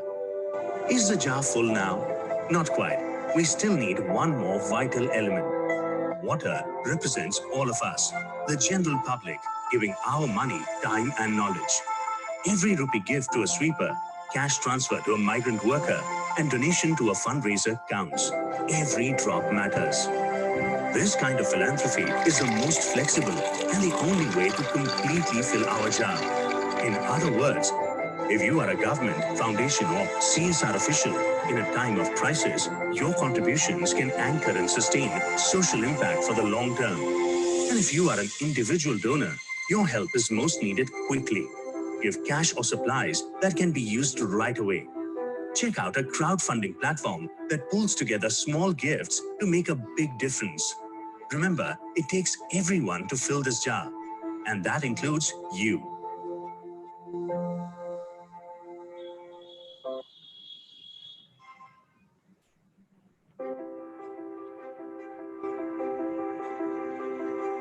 Have you heard the story about the jar filled with rocks, pebbles, sand, and water? It's used to teach about effective time management. Let's adapt that story to show how philanthropy works in times of crisis. For example, India's coronavirus lockdown. Take this jar. It represents all the Indians who need help, including millions of migrant workers, daily wagers, children, and rural families that have lost their livelihoods. First, we'll add rocks. These big pieces represent government, which can do the most on a long-term national scale. But there are still a lot of gaps left in our jar. We can add pebbles, representing foundations and corporate giving. They support strategic, high-impact programs like hospitals and schools, but their process takes time and can't reach everyone. Let's add sand. All those high net worth individuals and major donors to charities for urgent needs like food and shelter. Is the jar full now? Not quite. We still need one more vital element. Water represents all of us, the general public, giving our money, time and knowledge. Every rupee gift to a sweeper, cash transfer to a migrant worker, and donation to a fundraiser counts. Every drop matters. This kind of philanthropy is the most flexible and the only way to completely fill our jar. In other words, if you are a government, foundation, or CSR official in a time of crisis, your contributions can anchor and sustain social impact for the long term. And if you are an individual donor, your help is most needed quickly. Give cash or supplies that can be used right away. Check out a crowdfunding platform that pulls together small gifts to make a big difference. Remember, it takes everyone to fill this jar, and that includes you.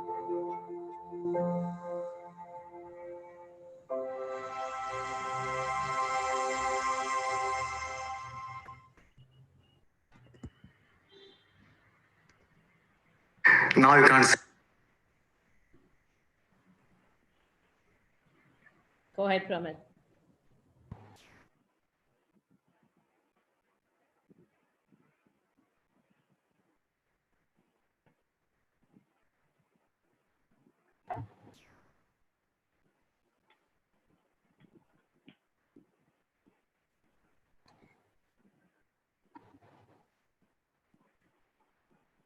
Hi all, welcome to the session by CSIP Ashoka University on regulatory landscapes for non-profits. This session will be hosted by Sanjay Agarwal, and we will be deep diving on FCRA, which is foreign contributions as it applies to non-profit sector. Sanjay has more than 30 years of experience in internal management, grant forensic and balance sheet audits, income tax work, risk management, and management consultancy. He has facilitated numerous workshops for NGO accountants, program heads, auditors, and grant makers on FCRA, NPO taxation, financial management, and CSR and financial risk in grant making in Asia and Europe. He has also served on committees and expert groups for institutions such as Asia Pacific Philanthropy Consortium, Institute of Chartered Accountants in India, and Voluntary Action Cell of the erstwhile Planning Commission. Before we start off, just some housekeeping rules. We will ask you to ask generic questions in the Q&A box of your Zoom or YouTube chat window. For any specific questions for Sanjay, we request you to mail it on the ID that we'll be sharing with you in the chat window. Without any further ado, Sanjay, over to you.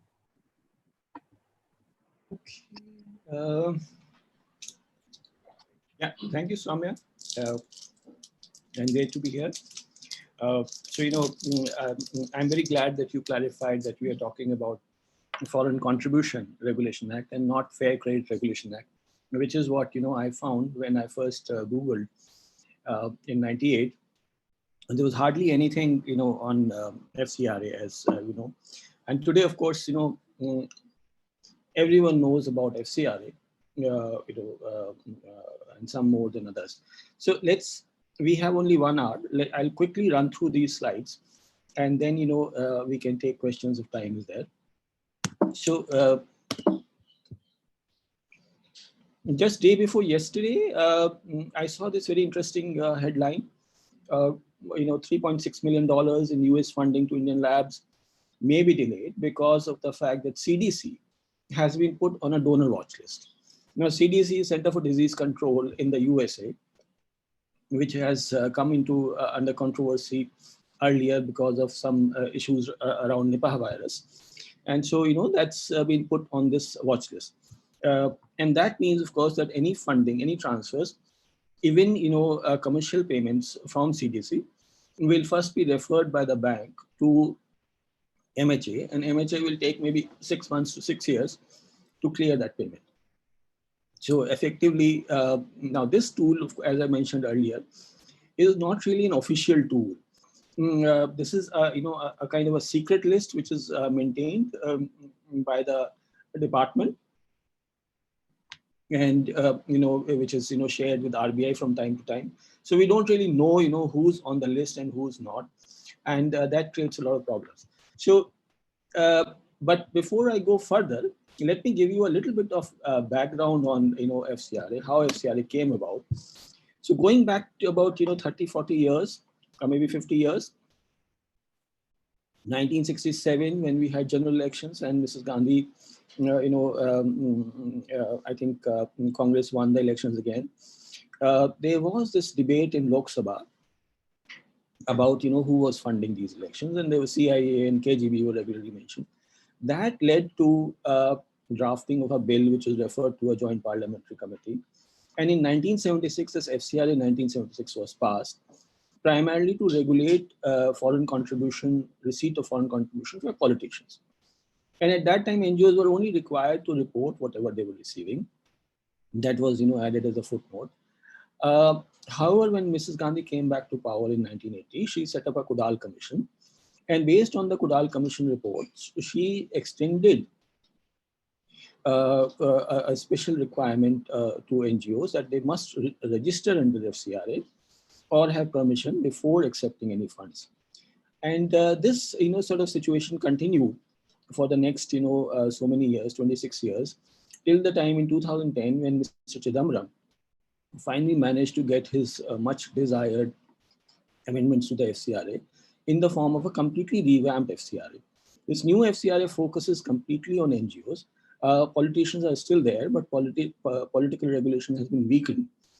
However, from 2010 to 2014, we didn't really have much action on FCRA, except there was a small blip on the Kudankulam agitation when Mr. Manmohan Singh he made comments about NGOs being involved. But 2014 onwards, the enforcement of FCRA has been intensified to a very large degree, which has made life very difficult for many NGOs, even those who have nothing to do really with any controversial activity. So of course, the idea behind FCRA is the foreign hand, how a hidden foreign hand really regulates and controls what we do, what we think, what we eat, what we sleep, and therefore hence must be controlled. And so this mechanism of control is also very simple. It is given in Panchatantra. There is this very interesting story about a mouse who could jump 8 feet because it was sitting on a treasure. And this wise man, he figured out that is the reason for the mouse jumping up so high. And they just, he took away the treasure, and thus, effectively, putting an end to the mouse antics. So this same approach has been used by the FCRA department, the government. And you would have heard reports about how 20,000 NGOs have lost their FCRA, this crackdown on NGOs. Now that is partly true and partly not true. So if you go back, if you look at 2013-14, you will find that at that time there were about 35-40,000 NGOs, of which about 17 to 20,000 were only filing returns, and the rest were really inactive or they were not filing returns. In 2014, maybe some of them were filing returns, but those returns were not being uploaded on the website. In 2014-15 was the first time when the FCRA department made it mandatory for all NGOs to upload their returns electronically online, which you can see led to a sharp jump in the upload frequency. And the current level of compliance, for example, we have here the data for 18-19, which my colleagues have compiled it into last night.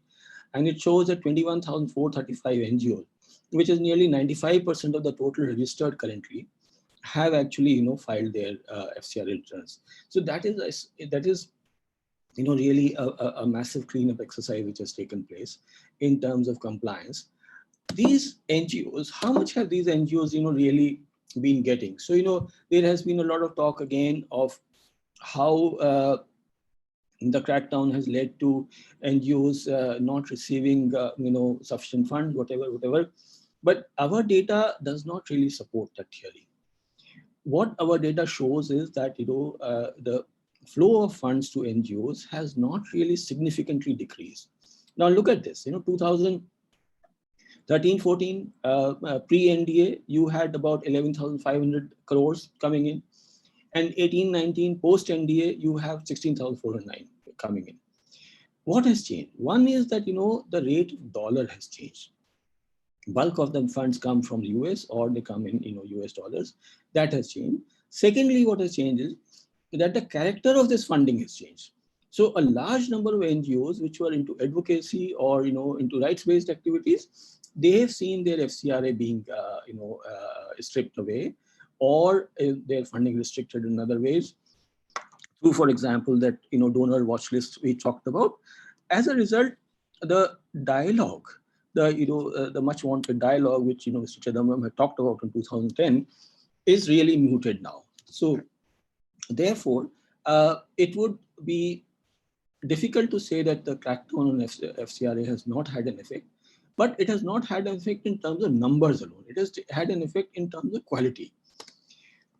This money which NGOs receive this year, particularly in 18-19, we see that bulk of the money has been spent on programs, about 15,800 crores, and the balance they've dipped into their old funds, unspent funds, and totally about 22,000 crores they've spent, including administration. So I'll come back to administration a little later, but now I want to talk a little bit about what is foreign contribution really. So foreign contribution is really three things.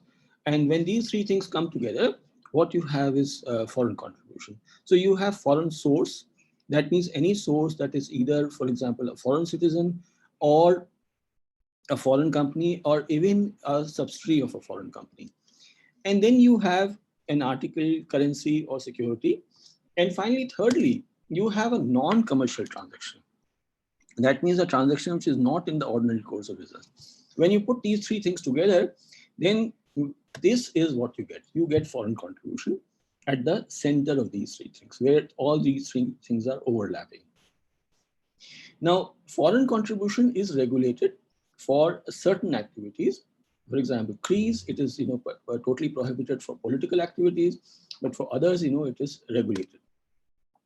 And in order to understand and comply with foreign contribution, you also have to understand who is a foreign source, what is a foreign source. And let's look at this. So I'm sorry, oh, what's happened? Oh, so this guy is actually a foreign source, even though he doesn't look like a foreigner or act like a foreigner. He's very much Indian, but because he holds a Canadian passport, therefore he's a foreign source. And if he comes to your NGO giving you money, you should really put it in the FCRA account. Jacqueline, again the same thing. She's of course a Sri Lankan citizen, so that is foreign contribution. Alia Bhatt, she's again a British citizen, so that goes into FCRA. And Mr. Mistry. Mr. Mistry is also, an Irish citizen currently, and therefore any contribution which he makes from his personal funds, even in Indian rupees, should go into FCRA. So that effectively means that this currency note can be foreign contribution, whereas this dollar note need not be. Why? Because a non-resident Indian, an Indian who's living abroad but is still having his own Indian citizenship, their money will be treated as non-foreign contribution, even if they send it to you in dollars. So going a little deeper into this, individuals as foreign source. So any foreign citizen is a foreigner, is a foreign source. Persons of Indian origin, they are also foreign source. OCI, people who have OCI cards, they are also foreign source. But remember that NRIs are not necessarily a foreign source. So NRI term is used very loosely in India, in common language. But NRI really means a person who's living abroad, but is still holding an Indian passport. So that person, money, that person is not a foreign source, and therefore their money should really be deposited in your, non-FC account. Then in terms of agencies, you have international agencies, except UN, World Bank, and some 107 notified agencies who are not a foreign source. Any foreign NGO, any foreign government or bilateral, these are all foreign sources. And finally, in terms of businesses, any company that is formed abroad, or a subsidiary of a foreign company, or a foreign MNC, is also a foreign source.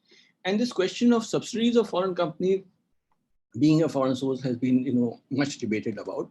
And but let me tell you that Maruti Suzuki, which is an Indian company, registered in the Companies Act in 1956, but controlled by Suzuki Corporation of Japan, is very much a foreign source under FCRA law.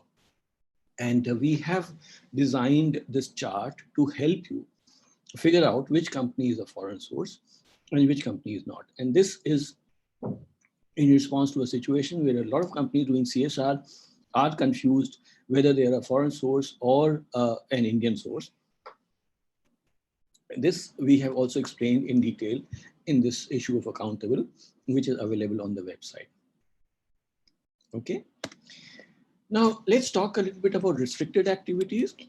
So what you can do with FCRA, what you cannot do. Really speaking, politics of force is completely prohibited. And then influencing the media is also prohibited, and anything that goes against the interests of the state is also restricted. So we therefore have a situation that much of the work around, as Ingrid had said earlier, much of the work around policy or environment or protecting the wildlife, protecting the environment, all this work has been affected severely, especially since that IB report came out in 2014. In addition to this, the enforcement of FCRA has really become, has really taken a quantum leap. For example, right now, as we speak, in the MHA, there is an app which is linked to your bank. And that is why, you are asked to open your bank account with a PFMS compliant bank. And this PFMS system triggers, an alarm the moment, any foreign remittance reaches an FCRA holder's account.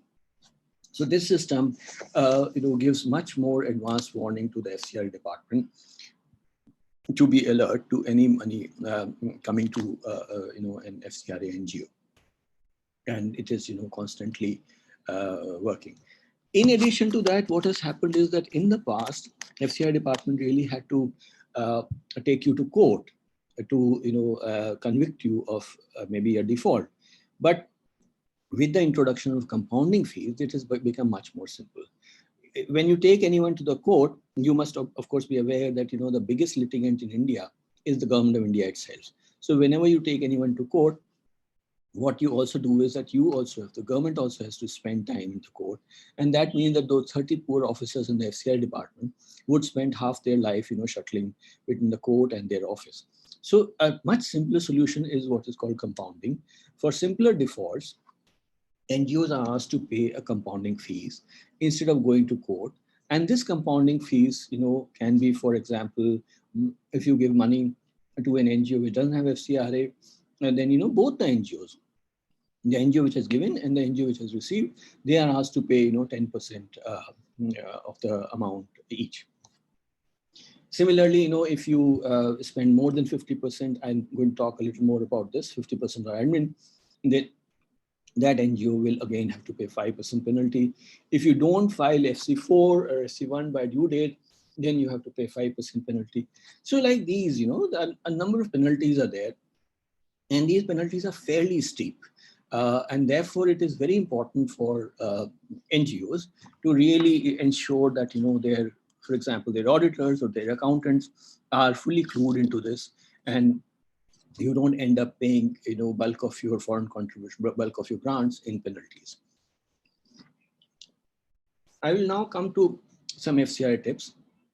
I'm sorry that, because of the time constraint, I've been running maybe a little too fast, and, I'm going to slow down a little now. In terms of what you should do, one is that, if there is any change in your board, earlier the rule was that you should report it only when the change has exceeded 50%. That rule, without being formally removed, has really gone out the window. Now the FCRA department expects that you should report these board changes within 15 days of the change happening, and then the FCRA department will approve that change. They will check that person's background and approve the change. Second thing is that you are not allowed to keep foreigners on your board, and this is very important. Foreigners, actually, theoretically speaking, PIOs are not foreigners as far as FCRA is concerned, in the sense that PIOs are allowed to be on board, but pure foreigners, ethnical foreigners, or people who do not have PIO status cannot be on your board. Similarly, you should not really keep any politicians or any journalists or government officers on your board. Now, by politicians, let me also say that a person who's a panchayat member, for example, is also a politician under FCRA, because panchayat is defined as a legislative body.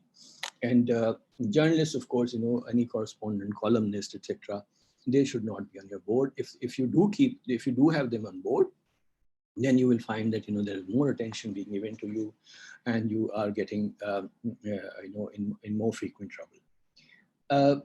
Again, the chief functionary of your NGO should not be the chief functionary of another FCRA NGO. And in fact, if you have any common key functionaries of the board, then it is likely that the disclosure is required, and this can sometimes create problems. For example, a person who's on the board of another NGO which gets into trouble, the fact that he or she is on your board also may trigger your scrutiny also. In terms of activities, as I said earlier, you are required to avoid all political or media related activities. Now, let me add here that there has been much elation in the sector about a recent Supreme Court judgment on what is political activity. My reading of our reading of that judgment is that it doesn't really clarify what is political activity. It does give NGOs some breathing space, but please be careful Please assess your options carefully before you start getting into policy-related work again. A second thing is that more people get into trouble these days commenting on social media than for any other reason. So NGOs also need to be very careful about what they say in social media, because of the very simple fact that social media can be very vindictive, and it can lead to a lot of trouble for you. People can scan your Twitter accounts, people can scan your social media accounts, and then it can trigger an inquiry into your organization. Quite often the inquiry will not lead to anything. Let me tell you, the classic case is that of Award. Award was named, Association of Voluntary Agencies in Rural Development, which was headed by the JP, was named in Kudal Commission. And Award went into this inquiry. Award was then named in the report as having misused FCRA funds. For this reason, the FCRA department cancelled their FCRA registration, and they made them walk over hot coals. This case went on for 6 years. After 6 years, the FCRA department, this case was dismissed, and FCRA department was asked to pay a 1,500 rupees penalty. But that was a hollow victory, because in that 6 years, Award had, for all practical purposes, ceased to work. It was just responding to those queries and those scrutiny notices. So my advice always is that on these issues, make sure that your compliance is up to the mark. Avoid getting into pointless arguments with the government. Try and comply as far as possible. Of course, if there is a moral issue, or for if a deeper conscience advises you not to, then that is a separate issue altogether. You should not make any payments to politicians, to journalists, or to government officers out of FCRA funds. In fact, we are advising people that for COVID-19 relief, try to avoid bank transfers and cash payments as far as possible. Making these payments put you at greater risk of being scrutinized later on. In terms of accounting, you are really expected to keep only one set of books for FCRA funds, all FCRA funds, and not project-wise FCRA books, as is a very common practice among some NGOs. Secondly, all receipts which are related to FCRA. For example, if you buy a cow with FCRA funds, and you are feeding that cow regularly, and you're getting milk, you are milking that cow then, and then out of that milk, you maybe you make burfi or something, and you sell that burfi. The money which you get from that burfi is also foreign contribution. Therefore, you must make sure that any money that is generated out of FCRA fund is treated as FC, and this in the new FC4 is reported separately as other receipts. Thirdly, FCRA department is very, very worried about people paying cash. In fact, there's been a recent confusion over, I believe it's probably a typo, that FCRA guidelines prohibit payment of more than 2,000 rupees in cash. We are not sure, but we know that more than 10,000 rupees in cash is certainly disallowable under the Income Tax Act. Therefore, you shouldn't do that. Again, in accounting, you should pay FC expenses directly from the FC cash or bank. Sometimes what people do is that they will, in order to pay salary to a person who's being paid from FCRA funds as well as from non-FCRA funds, they transfer funds from one bank account to the other and make a lump sum payment. That must be absolutely avoided. If at any stage you are under scrutiny, then both your FCRA and non-FCRA funds will be frozen, bank accounts will be frozen on the plea that you've been mixing FCRA and non-FCRA funds. In terms of banking, again, cash withdrawals is a major source of worry. In fact, FCRA department says that you should not use ATM cards or debit cards on FCRA bank, and there's a very simple reason for that. There have been cases in the past which have come to their notice that what happens is that an NGO is headed by X person, but is really being used by Y person, and this Y person has an ATM card, and without signing a check is able to withdraw money and spend.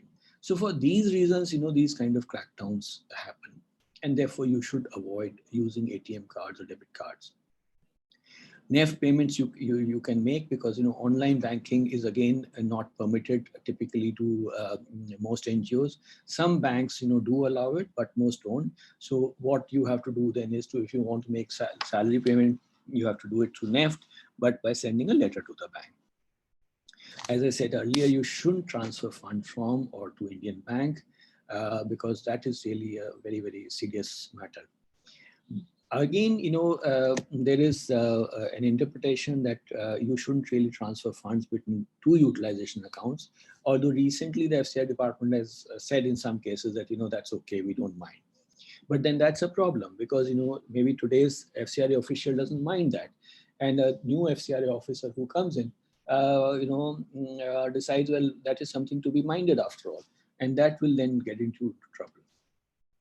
So again, one major problem that is challenge that is going to come up for all of you is that, rather for most of you, is that, everyone who had their FCRA renewed in 2016, their FCRA is set to expire in 2021, October 2021. And therefore, they have to file their FCRA renewals. Now, the earliest date they can do is, file these FCRA renewals on 1st November 2020. Because you cannot file it more than 12 months before the renewal is due, and you should not file it, within the last 6 months. So that gives you a 6 months window. And right now we are in May. Now, before you file your renewal, you will have to convince all your trustees to give a signed affidavit saying that, if any of the trustees do anything naughty with the law, if they break the law or the NGO is breaking the law, then, well, I'm going to call you guys up at MHA and tell you what exactly have they been doing. And if I don't do that, then, you can proceed against me under law. Now, this is not really, probably in a court, it may be, it may not be seen as a valid, document or a valid offense. But nevertheless, this is actually having a very, very, a very sad psychological effect on many trustees. People just don't want to sign this thing. So you will really have to talk to your trustees, and you should start talking to them now, because if you find that in December or January or maybe in June, you go to them for getting that certificate, affidavit, and they refuse, then you will really be in hot water. So anyone who's not comfortable, you should ask them to step down from the board. Remember that you need to name at least 3 persons for your renewal. You should have at least 3 persons on your board. So for example, a Section 8 company which has only 2 directors needs to mention a 3rd officer. Maybe not maybe someone who has to do with accounts or something like that, or operations, but they must name at least 3 officers to get this moving. And of course, if you successfully file your renewal, the renewal application itself is not a very complex process. You must make sure that the renewal fees is paid. There have been cases where people file their application, but and then sit back and relax. And 6 months later, they find out that we never paid the renewal fee, so our application not processed. Secondly, you must make sure that you've given the correct mobile number and email ID in the form, because you are going to get SMS and email messages from the department about what is pending and what is required. And if you've given someone's number which has become inactive, or the person who doesn't use the person doesn't use it, there's no way to change that number. So make sure that this is what you're doing. Thirdly, every morning when you get up after having a bath and doing a meditation or walk or your hot cup of tea or whatever, please go online to FCRA and check your status. And you might find that there's a very nice question sitting there. If you don't answer that question within 15 days, then your renewal process will again get stuck. Last time in 2016, this is what happened to a very, very large number of NGOs, nearly more than 2,000 NGOs. And you don't want that to happen to you. What if, your FCRA renewal doesn't happen in time, which is, quite possible. In that case, you have to stop accepting FC funds. You can continue using whatever you have, but you should stop accepting any further funds. Remember also that, people who received their FCRA registration for the first time in 2015 or early 2016, their FCRA renewal has already fallen due. Now, some of them, I understand, are still thinking that, we will renew with everyone. Well, that's not right. You should renew it at least 6 months before it is due.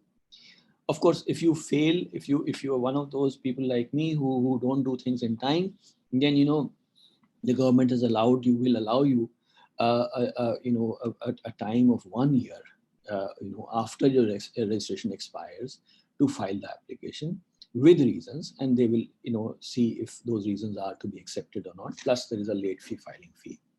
So good luck with your FCRA renewal. Other thing is that, try not to pass on FCRA funds to non-FCRA NGOs. This is really something that the FCRA department feels very upset about. And, they get very, very irritated. So, people always think that, we can get away with it. No one will detect, no one will find out. But NGOs, I've always said, are really, very bad at breaking the law. So they shouldn't really try. We should leave it to the corporate sector, who got all kinds of, people to guide them and advise them, to do whatever with the law. So please, stay on the straight and the narrow, because, especially if your bulk of your funds are coming from foreign sources. In case of CSR funds, as I said earlier, there is a lot of confusion. In fact, many foreign sources insist that they are not foreign source. And I remember, I will not name the organization, but there was an organization which was working in Barmer. And in 2004, they, they started giving funds to local NGOs as part of their, CSR activity. And they thought that they were not foreign source. I had a call with them. I told them that, look, you are a foreign source. You have to check FCRA registration. And you have to tell the NGO that they must put it in the FCRA account. And they said, well, we are giving in rupees, so it doesn't matter. And that pattern I see is being repeated again and again. And, for example, in the earlier session when Noshir was talking about CSR and people asking, companies asking for, vendor agreements and, all kinds of invoices, etc. This is because they do not understand. They've not worked with the NGOs before. So they do not understand. To them, everyone is a vendor. In fact, I feel personally very insulted when someone, says that I have to fill a vendor registration form. But, that's the way these people are. So you have to either explain to them or, stay away from them. But, you can't really get into FCRA violations. A new thing that has happened is, this is a corona effect on FCRA, that they've introduced a format called COVID-19. And this format, you have to update every month. This format is to be updated only by selected people who have been invited to fill that format. So don't be disappointed, if you log in and you find that, you are not required to fill the format. What you have to fill in the format is, of course, things about what you've done in Corona, what you are doing in for Corona relief, and you are expected to submit this by the 15th of every month. In addition to that, there are 2 or 3 things which I want to mention. That when you're filling the COVID-19 format, please try and report only things you've done with FCRA funds. Initially, we had taken it very casually. We thought that, it's okay to report FCRA and non-FCRA funds, but, we feel that that could lead to misunderstanding, because it's possible that the FCRA department will try and match it with your books. And FCRA department people are not accountants. They are not auditors. They have a relatively simple understanding of finances. In fact, that's the reason, why they have contracted out their FCRA scrutiny to, to an organization, to actually a society sitting in Khan Market, which is, I think, staffed by audit officers. So apart from the COVID-19 format, which you have to fill every month, and there, you have to show the cumulative expenses and the cumulative, number of weeks that you've been working on COVID. You should try and match these figures, verify these figures with your accounts department before you report. So, for example, for 15th May, today's 15th, not a big deal if you don't file it today. But before filing, have these figures validated by your accounts department and do, kind of a correlation between what you're reporting in the narrative and what is being spent in your books, what is being recorded and spent in your books. There should not be any mismatches or confusion. Secondly, take a cutoff. For example, 15th May, you don't need to report expenses up to 10th May.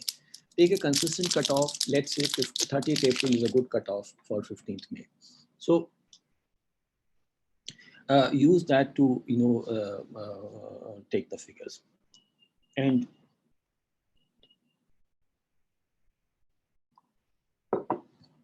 if you do decide to, if you do feel that you're going to report both FCRA and non-FCRA funds in the COVID-19 format, make sure that your narrative para says that you're reporting both FCRA and non-FCRA fund. Finally, you must keep administrative expenses down to 50%. Now that's a very tricky one. So I remember when this clause was being proposed, the initial limit was 30%.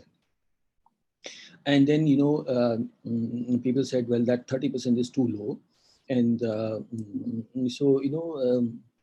FCI department increased it to 50%. And we were very worried because we know that NGOs typically don't spend more than 10 to 15% on admin. So why are they increasing it to 50%? The reason is very simple. Administrative expenses are defined in a very particular manner, in a peculiar manner. So FCRA department says that all your rent, board salaries, overhead, fees, travel, yes, we understand that is FCRA, that is administrative overhead. But it says that all staff salary is also administration expense. And therefore, if NGOs, take all their staff salary, then many NGOs will find, even program staff or field staff, they will find that they are spending up to 80% on admin. Only thing that is excluded from this definition is, things like teacher salaries, doctor salary, surveyors, analysts, trainers, and of course, direct program activities. So this is something that, another thing that you have to watch out, because now this is being reported in Form FC4. And if you're reporting wrong figures, then you are in trouble. And if you're reporting right figures, then again, you may be in trouble. So please try to understand this very carefully, how and what amount to report. Please discuss this with the auditors. Another requirement is a public disclosure. Every quarter, you must, on your own website or at the FCRA website, report how much you received during the quarter. In addition to that, and this is something that many NGOs are not aware of, that the FCRA audited financial statements should also be put up on your own website every year, if you have a website. If you don't have a website, then that is okay. And that's about all. I think, this is the email ID where, you can send us your queries if you have anything, beyond what you've already asked. And we are always happy to receive your queries. There is at the bottom below, in the band below, there is a website address. You can go and get more material on FCRA and other compliance issues here. Plus, of course, you can follow Develop Aid on Twitter. Okay, thank you. Thank you, Sanjay. Thank you for that insightful session. We have received a lot of queries, so I think we have about 10 to 15 more minutes. We can take a few of them. Sure. A couple of queries that we have received and which is very relevant in the recent times is on retail fundraising. So, two people have asked, are there any restrictions on raising funds from global crowdfunding websites for non-profits? For example, can an Indian Section 8 non-profit without an FCRA raise funds from websites such as Global Giving? And similarly, another question is on if an NGO has raised funds through Facebook, how will that be treated? Yes, so I remember, when I was in school and I asked my teacher, can I come in? She said, you can, but you may not. So the answer to that global fundraising answer is very simple, that although you can, but you should not, because if a person is giving you, let's say that I'm a foreigner sitting in Australia or wherever, and I'm giving you money, even if I'm sitting in India, that these fundraising sites must ensure that they segregate the FCRA and the non-FCRA funds before they give this money to you. And you should, of course, have FCRA registration. But many of them don't do that. And that's a good way to get into trouble. And what was the second question? Second was again, similarly, if an NGO has received funds from Facebook, how would that be treated as an ATG or FCRA? So Facebook meaning Facebook company?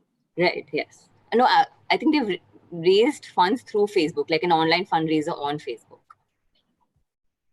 Well, so again, when they made the appeal, after that, people have either sent them checks or, they have, made remittances directly to their accounts. They should have segregated foreign sources and non-foreign sources. That means anyone, who is a foreigner, their money should have been taken in the FCRA account, and anyone who is an Indian should have been taken in the Indian account. If they've not done that, then I think they should just keep quiet and try to sleep well, because it's very difficult to rectify the situation. Got it. Some questions, I think you've answered it to some level.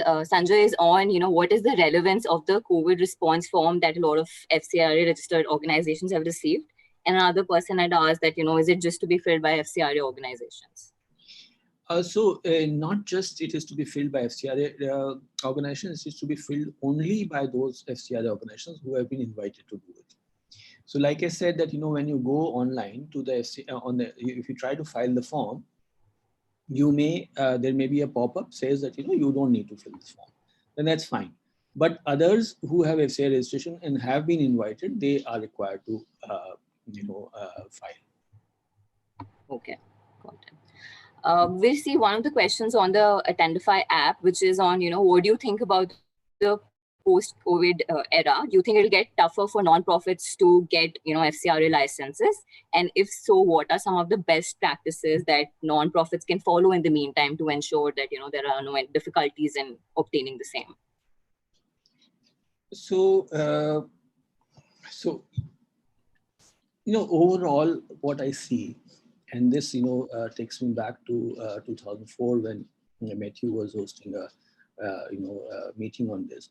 I remember that, the amount of compliance or regulation that any sector in the society faces is directly proportionate to the amount of influence it has.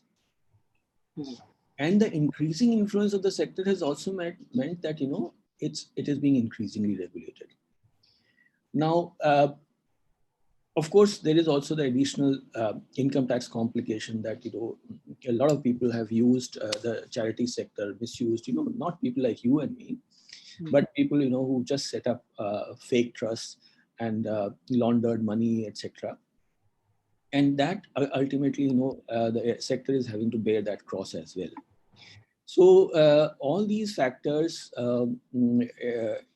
I don't see any likelihood of FCRA being eased up in the post COVID, or if there is a post COVID, or in the current scenario. I see that it will remain the same. They have embarked, FCRA departments embarked on a very, very strong enforcement drive. That drive will remain the same, and therefore I would advise everyone to be very, very cautious and careful. Okay, thanks for that, Sanjay. We received a lot of questions on, the board regulation, and you mentioned the changes that need to be reported.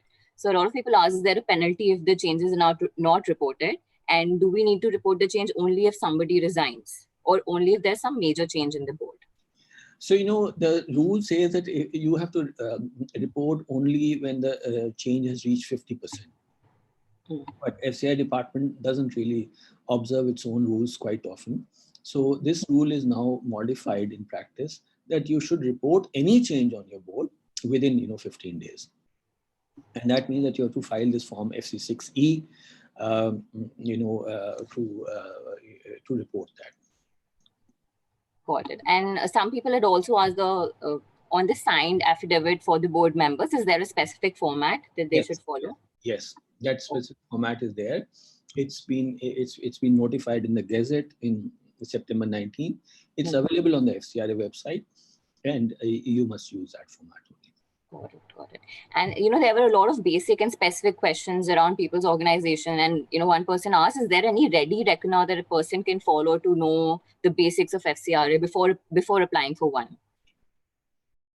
Okay, so I've been trying to revise our FCRA handbook for the last 3 years, and every time I've reached some kind of a milestone, I found that the FCRA department changed the laws. So you're back to square one. So I don't think that there's a ready reckoner, but we will be coming out shortly with a number of issues around this: how to renew your FCRA, how to get your FCRA registration, and that would be up on the website, and people can use that to figure out. Okay, got it. Somebody has asked, how long does it take to currently apply for the FCRA to get the first time FCRA approval? And would you think about applying for one-time prior permission as opposed to waiting for the 3-year ongoing operations period before applying for approval? Okay, so unfortunately, it's now easier for people to get FCRA registration than to get FCRA permission, prior permission. With prior permission, they have first of all put a cap of 50 lakh rupees. That if your prior permission is for more than 50 lakh rupees, then you need to have a 3-year track record. Secondly, in the prior permission, you have to give your donors details as well as the local NGOs details. And what the IB people do is that they verify both ends of the spectrum. When you list all your board members, what IB people do is that they look at their files and they also make field visits to find out what each person is actually doing. And in case where you have a foreign donor who's listed in this, or even if you have a board member who is actually an Indian but living abroad, then what they do is that they send a query to the embassy or the consulate abroad, who will then try to find out whether that person is worthy of being on an FCRA board, and this all delays your process. So we advise that please avoid having people who live outside India on the board, and definitely probably try and avoid prior permission route unless it is absolutely essential. And typically it takes you about 18 months, 14 to 18 months, 12 to 18 months for prior permission, and about the same time to get FCRA registration, except that FCRA registration you can apply only after you complete 3 years, and you can show at least 10 lakh rupees in program expenses. Got it. That was actually one of the questions. You answered another question. Somebody had asked, can you apply for the FCRA license without not having completed 10 lakhs in operations? So I think you answered that too. Yes. Another question was, how to treat the funds received from an MNC in India. So for example, say Nestle India, how would that be treated? Would it be treated as a foreign contribution? Yes, it is foreign contribution. And, in Accountable 84, we have explained, I've had a dog fight with my co-professionals on this, and a lot of broken relationships, but we figured out that it is a foreign contribution. It is a foreign source. A subsidiary of a foreign company remains a foreign source, and we've given reasons for that in Accountable 84. I would be very happy if someone will come and prove me wrong, because that's what I would like very much. But as of now, any subsidiary of a foreign company or any foreign MNC are both foreign sources, irrespective of the fact that more than 50%, whatever their foreign investment is, permitted under the FEMA in the FDI norms. Okay. So this confusion has arisen due to that change in the law which was made by the government after this, this donation by Vedanta Group went to court, was taken to court. So that change doesn't affect, your CSR, the status. So for example, HDFC Bank, more than 50% shares are held by foreigners, doesn't matter, because it is not a subsidiary of a foreign company. But if it is a subsidiary of a foreign company, and remember, you can become a subsidiary in so many ways. If you're a subsidiary of a foreign company, then you are, foreign source, even if you are an Indian company. Got it. And Sanjay, one question was on, if an organization is reapplying for an FCRA license, what advice would you give to them? Renewal, you mean they are applying for renewal? Right. So first of all, they should, of course, convince their trustees to give them that affidavit. That's going to be difficult. So they should really prune their board. Whoever is unwilling or unhappy, they should let them go. Second thing is that they should start preparing for it now, so that they can file as early as possible, and definitely by as soon as the portal opens. And thirdly, they should just behave properly. If there is a negative mark on their reports, then that would easily lead to denial. So applying as early as possible is a good idea, because whoever applies late, it's likely that their renewal will be delayed. So we've already had this last time, and this time also it will happen, and certainly it will happen, because last time when they renewed in a hurry, they renewed several NGOs who they were not planning to renew. Mm-hmm. And then they had all sorts of they had to backtrack on that. So this time they are going to take more time, they are more prepared, but please apply as early as possible. Okay. And somebody else has just asked that, is 80G and 12A mandatory for FCRA, and how will not having the same effect in FCRA license? No, that is not mandatory at all. In fact, I want to also clear up one doubt, which many people come up again and again. Many people think that FCRA applies only to NGOs. That is absolutely not correct. FCRA applies to companies also. So if you have set up a private limited company, which doesn't have 80G or 12A, you can apply for FCRA registration. Of course, you are unlikely to get it. But in any case, a private limited company having a program activity, a specified program activity, cannot accept foreign contribution for that. And you should not try, as I said earlier, you should not try to disguise your foreign contribution as fees or consultancy or things like that. FCRA people are very smart. They know all these things already. And if they don't, then, you will end up teaching them. So, please try to avoid that. Facing an FCRA inquiry is actually very, very painful, very, very embarrassing. Most of you have never faced it, and I pray that you will never face it. Please stay on the straight and the narrow. Thank you for that, Sanjay, and thank you again for the presentation. It has been very insightful listening to you. Any closing remarks? Since a lot of the other questions are very specific, so I'll just request everybody to mail to Sanjay your specific queries. Sanjay, any closing remarks from you before we close this session? Yes. So what I'm going to do is I'm going to stay on and answer these questions. Okay. So please don't leave the session now.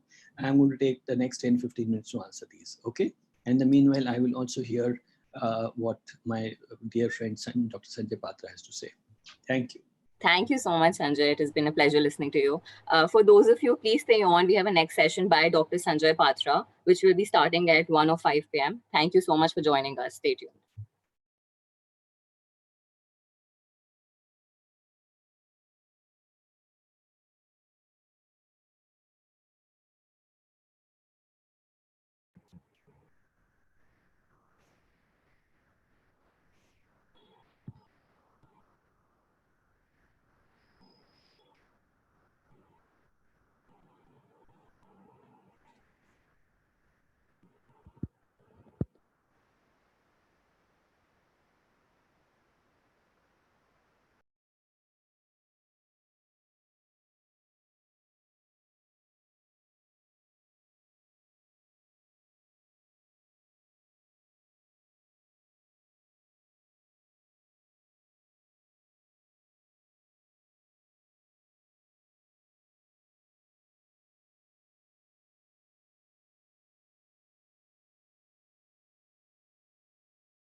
क्या आपने पत्थर, कंकड़, रेत और पानी से भरे jar की कहानी सुनी है? प्रभावशाली समय प्रबंधन को समझाने के लिए ये कहानी सुनाई जाती थी।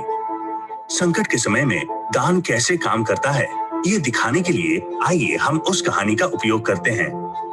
उदाहरण के तौर पर भारत का कोरोना वायरस लॉकडाउन। इस जार को लीजिए।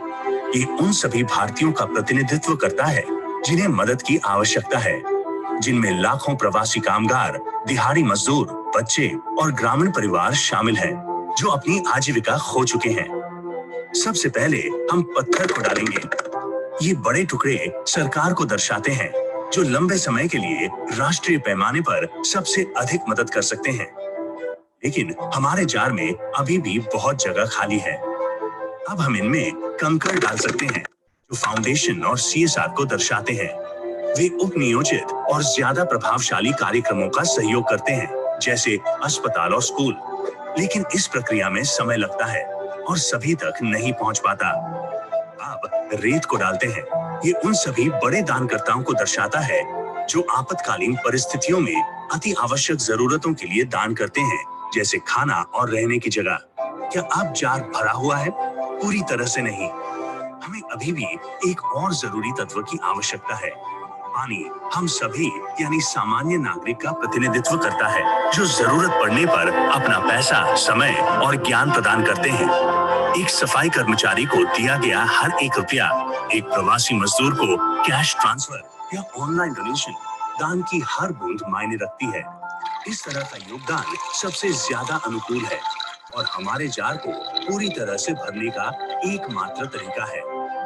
दूसरे शब्दों में, यदि आप एक सरकार, फाउंडेशन या CSR अधिकारी हैं, तो संकट के समय में आपका योगदान लंबे समय तक सामाजिक प्रभाव को बनाए रख सकता है। और यदि आप एक व्यक्तिगत दान करता है, तो आपकी मदद की सबसे अधिक आवश्यकता है।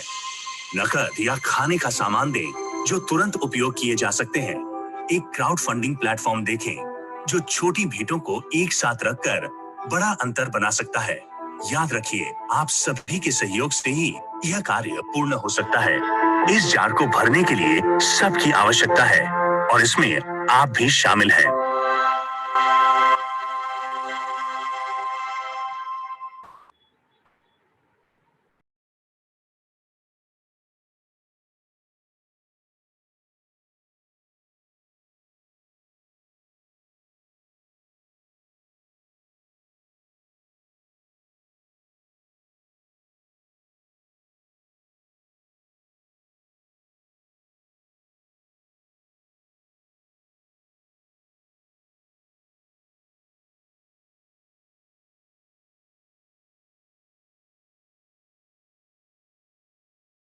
Good afternoon, everyone. Welcome to Charcha 2020 event, and thanks for attending Regulatory Landscape for Voluntary Organizations in India, which is organized and conducted by Center for Social Impact and Philanthropy. My name is Samit Banerjee. I am consultant in FCRA University, and today for this session we have Dr. Sanjay Patra, who will be speaking about the taxation and compliances requirements for the non-profits to follow. Dr. Sanjay Patra has served as an Executive Director of Financial Management Services Foundation since 1999, undertaking financial monitoring and capacity building of more than 300 development organizations in South Asia, including countries like Nepal, India, Bangladesh, Sri Lanka, Pakistan. Dr. Patra on finance and legal compliance for NGOs and has been a member of a number of committees for the Government of India and several national and international non-profit groups working on civil society issues. He firmly believes in the values of transparency and accountability and their importance in promoting development effectiveness. Today in our session, we'll be touching upon the points of income and expenditure. Concept of income includes gross versus net income, restricted grant, expenditure, expenses to earn the income, expenses to procure capital assets. So all of this interesting topic will be covered by Dr. Patra. Over to you, Dr. Patra.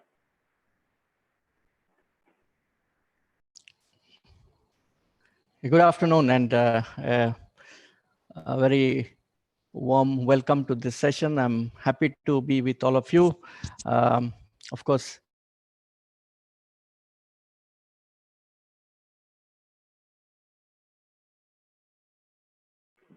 it was for FCRA, because he makes it very interesting by his sense of humor and also his depth of knowledge. But we'll try our best and try to share, see how best we can deal with this subject, which is rather complex. It's a very complex subject with a lot of complexities involved, even though it's a small act. Um, I'll just quickly take you through a presentation, which is here, but I will be very quick so that we will have time for interactions and questions and answers in the end. So let's get going. The overview is that 7 areas I'm going to be talking about: general understanding of the income tax law that applies to the non-profits. Then we will move to the conditions of applicability of Section 11, Section 12. Then we'll look at some of the operational issues, cancellation of 12-way registration. What are the effects of cancellation, especially looking at Section 115 TD. Then, of course, we'll look at the anonymous donation, which is Section 115 BBC, and the new registration procedure of 12-way and ATG that has just been brought in the Finance Act 2020. So that will be the overall structuring of this presentation. So let's get moving as a general understanding. Okay, now when we talk about income tax, then obviously we are talking about income. And one of the things that fundamentally we need to understand is what is income. A lot of people say we don't have, when income tax is charged, they say no, there is no income, so no tax, because whatever income I had, I already have spent it. So where is the question of an income? Be that as it may, but obviously, I think fundamentally we need to understand whether the gross income is taxed or the net income is taxed. And when we are talking about net income, many times we make the mistake of thinking that we have an income and then we have certain activities. We minus those activities and then we think that this income is our income. Unfortunately, that is not true. Our income is generally the gross income, and we have to make a distinction between what is income and what is the application of income.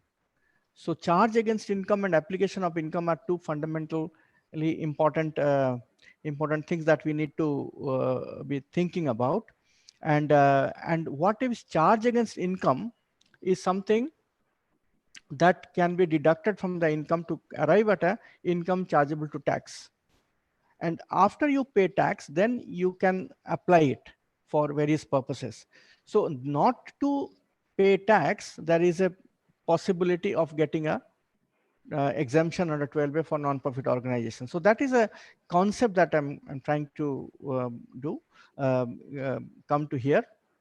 Restricted grants, whether they're income or not income, it's a big debate all over. Some people are saying that it can be included as part of the total income and then apply 85% of it, whereas there is a very strong counter view which says that since these are all pass-through grants, totally tied up and really restricted, and therefore there is no point of treating it as an income. And so therefore they keep it outside of the computation of income. Then there is the issue of business income, and incidental business income is another major area, whether non-profits can do business or not. If they do business, then whether there is a threshold limit for it. Then there are other income that an NGO may get, like rent, capital gain, interest, or membership fees, etc. So that is the whole issue of income. And then, of course, under expenditure, like I said, expenses to earn the income can be deducted, which means that if I'm I'm getting 100 rupees, but I spent 5 rupees to earn that 100, then my net income will become 95. But if I've got 100, out of which I have spent 5 rupees on raising that 100, and then I have also done some activities of 70, so that becomes 75 total, and I say that I'll have only pay tax on 25. That is not something that that is accepted, because your income is basically your gross income minus the expenses to earn that income, and therefore we have to make a distinction between expenses to earn that income and application of income towards the objects of the organization. So application of income towards object of the organization is always post-tax, or if we have exemption from the income tax, then it will be after the exemption is given, but then there are conditions to it. Whether capital expenditure or revenue expenditure, whether capital expenditure will be allowed as application of income towards objects or not, it is very clear that both capital expenditure and revenue expenditure both are allowed as expenditure, as application towards income, and therefore in some sense the capital expenditure is allowed as 100% utilization, and so depreciation cannot be allowed, because depreciation otherwise becomes a double charge on that particular asset, because in the year of acquisition itself the asset is allowed as 100% application. So there was a debate about this, and there have been legal precedences about depreciation, which I'm not going into right now, because the time is very short, and therefore we will but then please understand that depreciation is not allowed in addition to already allowing the application under of the capital items as 100%. Well, there are certain disallowances if you have not deducted TDS on certain payments which you're supposed to have deducted. Then in that case, 30% of that payment is disallowed. This is again another important thing, that cash payment above 10,000 rupees if you have made, then that amount of 10,000, any amount totaling above 10,000 rupees, those payments are disallowed and they're not considered as utilization. Inter-charity donation out of accumulated funds. So if you have not spent 85%, which is the threshold limit for spending out of the income you have not spent, there is a provision to accumulate it for 5 years. But then the condition is that if you have accumulated for 5 years, then after accumulation, it is not possible to give inter-charity donation, or to another organization you cannot give that donation, and that is not allowed, because that needs to be utilized in the parent organization itself. Secondly, inter-charity corpus donation is also not allowed. You cannot give to another organization for corpus, and that is also not allowed. And after all these things, we have to ensure that we apply 85% of all the total income towards charitable purposes. In other words, we can accumulate 15% indefinitely within the organization. If you get 100, then 15 you can keep it for the purpose of the organization, if of course the donors allow it indefinitely, and apply 85%, 85 towards the objects of the organization or the purpose for which you have received the donation. Now, if you are not able to apply that 85%, then there are two options that is there before us. One option is that you can apply it in the next year, which is explanation 2 to section 11.1. And or the second option is to set it apart and apply it in the next 5 years. Now, both the options, we are going to look at it carefully. The first option is that you apply it in the following year, and that there are certain conditions where you are allowed to do that.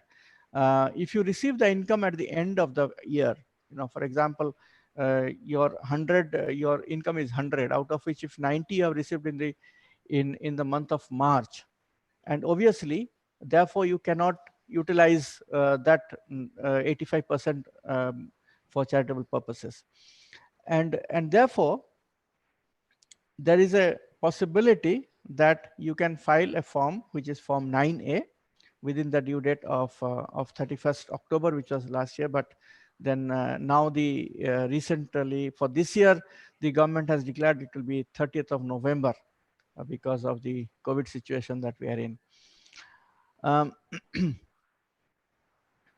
So for filing the form 9A within the due date is extremely important. And if that amount is not spent the next year or in the year of receipt, then the amount will be subject to tax. So if we are applying option 1, which is to submit form 9A and to take permission to utilize it in the next year. And if you are not able to do it, then it will be taxable at the end of that year. Or we can go to the second option. We can choose the second option, which is we can accumulate it for 5 years.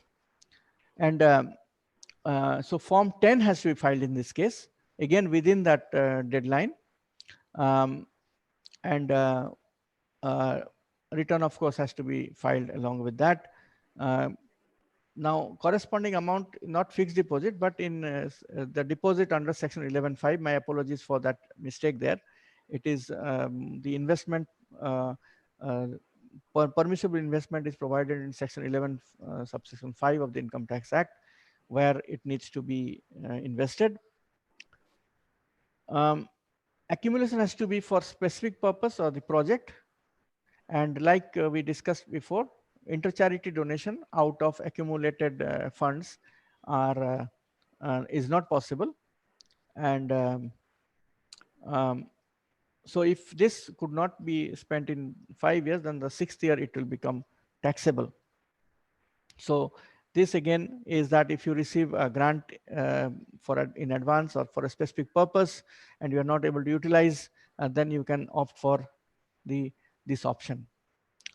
Now here I think we'll quickly look at summing up of what we have discussed so far.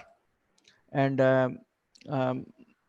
we have different types of income. There could be business income, income from trust property and capital gain, etc. And then the income comes, and like we discussed, the fundraising expenses have to be first of all taken out. And then income available under section 11.1. Of course, the accumulation is only 15% allowed. I mean, either way you look at it, surplus stage 1, and then you all applications out of the income is deducted. So then you come to surplus at stage 2, and then either if you have a surplus here, that means that you have not utilized 85% or applied 85% for the purposes of the objects of the organization.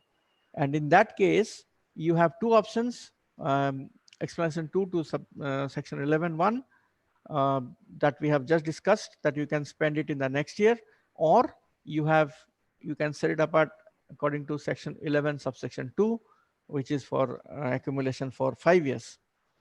And then whatever is there, and then other things are added, like unutilized part of the previous ones and unutilized part of the fund set apart under 11.3, and then of course the the anonymous donation, if there is anything, then the taxable amount will come. So if there are those things are there, then only taxable amount will come. Otherwise, you are not required to pay taxes. So that is the overall general understanding I wanted to build before we move to the next thing, which is the conditions for applicability of section 11 and 12. Now, here, how can we apply this? I'm going to look at a bit more in detail about the application registration processes a bit later, because that is coming up. But in case of change in object clause, we have to apply in 30 days. That is also there. And then the report in form 10B, audit report, has to be filed, and the return in the ITR 7 form number, ITR 7. But I think fundamentally we need to look at what is charitable purpose. This has become a huge problem in the past. And the definition of section 2, the charitable purpose, is given in section 215, which is not exclusive or exhaustive or exclusive in nature. Charitable purpose includes relief to the poor, education, medical relief, preservation of environment, including watershed, forest, wildlife, preservation of monuments, places, preservation of artistic or historic interest, yoga, and advancement of other objects of general public utility. Now here, most of you would know that there have been huge debates, whereas all these organizations have been allowed to do incidental commercial activity. The last limb, advancement of other objects of general public utility, there is a limit which has been fixed of how much of commercial activity these NGOs can do. And mind you, many of the organizations are they fall under these limb of charitable purpose, advancement of other objects of general public utility. These others, like relief to the poor, education, medical relief, and so on, these are very classical development organizations which do their own development work. But the modern ones which come up now with innovative projects and innovative ways of doing activity, they come under mostly under advancement of other objects of general public utility, because there is no other space where they can include their activity. And in those organizations, like it is mentioned, that the advancement of other objects of general public utility, the NGO can undertake commercial activity only up to a particular limit. Now, what is that limit? The limit is, the exemption limit is that 20% of the total income of the organization. This was amended by Finance Act 2016. Earlier, it was 25 lakhs for a year. So these organizations, they are not permitted to do more than 20% of incidental activity, incidental commercial activity, whereas all the others, they are allowed. There is no limit to their commercial activity, incidental commercial activity. Now, regarding incidental commercial activity, a few things that we need to know. One is that the commercial business or commercial activity should be incidental to the attainment of the objectives of the entity. You just can't do any commercial activity. It has to be incidental to the attainment of the objects of the organization. Separate books of accounts has to be maintained, should be maintained in respect of such business. And the amount of receipt from such business should be separately disclosed in the income tax return. The ITR 7 has got a space where this needs to be entered and disclosed. Now, meaning of incidental activity, I think I will not go into it because I'm conscious of the time. Activities which are carried out for the purposes of attainment of main objects of the organization would only consist of incidental business activity. Now, these are some of the timelines. Normally, the time limit for filing ITR 7, which is the annual return, is as per section 139(4)(a) is 31st October of the assessment year. However, a belated return can be filed till 31st March of the assessment year. This was a lot of confusion was there because there was an amendment where it said that if the organization fails to file its annual return, then the benefit of section 11 will not be available if they don't file it within the due date.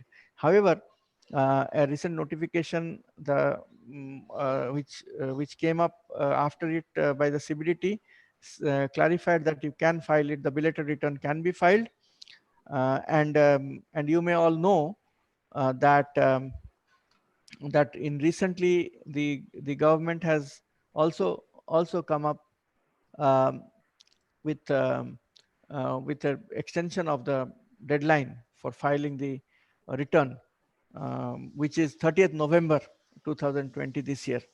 So this is just for this year. Otherwise, all the other years it is 31st of October. Now, this I have already mentioned that if the income tax returns are not filed on stipulated time, and then of course the benefits of section 11 would not be available, whereas CBDT circular has clarified that the stipulated time for the above purposes would be 31st March of the assessment year.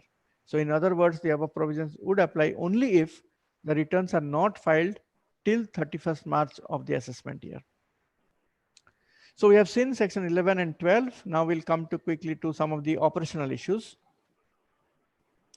The operational issues, we look at the taxability of the inter-charity donations, cash payments more than 10,000 rupees. We have touched upon all this. TDS on cash withdrawals, TDS on specified payments.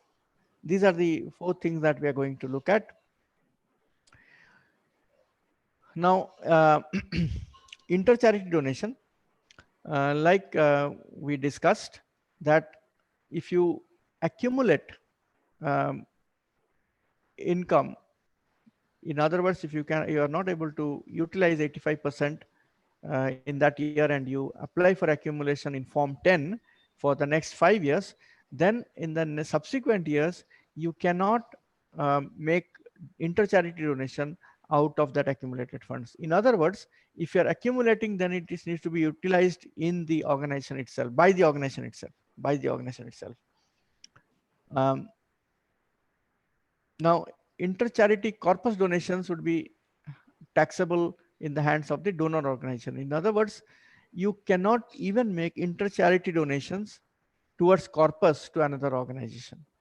And that is also not permitted, and that will not be treated as a valid application, and therefore it will become taxable. Moving on, cash payments of more than 10,000 rupees. This is a very important issue that many of the organizations struggle, and also they have their own reasons that, when we are working in difficult terrain and situations where no banking facilities are available, etc. But the law says that disallowance of expenditure if cash payments are more than 10,000 in a single day to a single vendor. This is the issue. And so if you make cash payments of more than 10,000 rupees, and then that is not treated as a valid utilization and therefore becomes taxable.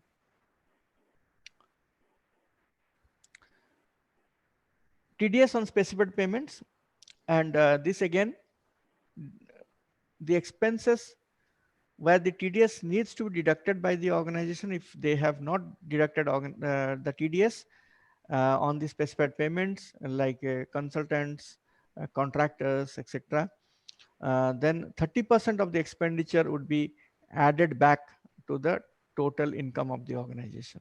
And this is something, again, a very, very important issue that the NGOs should keep in mind, that many times the expenses are incurred in the field. There are also different people, program people who make payments. For example, they would hire a training center and do the training there, and then make the payment there, and later on come back to the head office and submit the bills and so on. And then they realize, and then the office realizes that they have not deducted the TDS.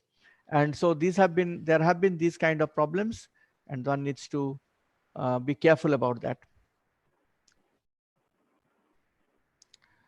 TDS on cash withdrawal. Of course, this is a new inserted provision 194N last year, which was made applicable from 1st September 2019. It says 2% of TDS would be deducted on cash withdrawal in excess of rupees 1 crore.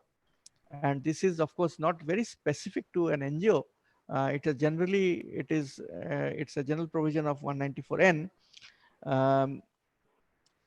So the banking company or the cooperative bank or the post office, wherever it is, the money is there, it is liable to deduct TDS.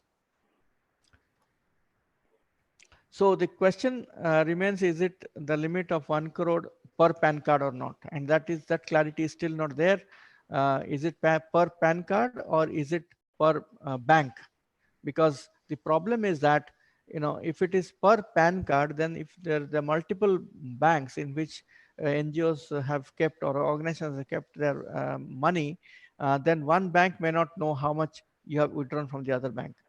Nonetheless, I think the issue is that we have to ensure that there is less of cash expenses happening in the organization and more of bank transfers and bank payments, just to avoid this particular issue. And then, of course, there are contentious issues like whether bearer check would be considered as cash payment. We have taken a view that yes, technically the bearer checks are considered to be cash payments, and TDS would be applicable in such cash payment if it exceeds that 1 crore limit. Okay. Cancellation of 12A registration. This again we will now quickly look at. There are certain conditions given against which the cancellation is done or proceedings can be initiated if the income is not applied for the benefit of public.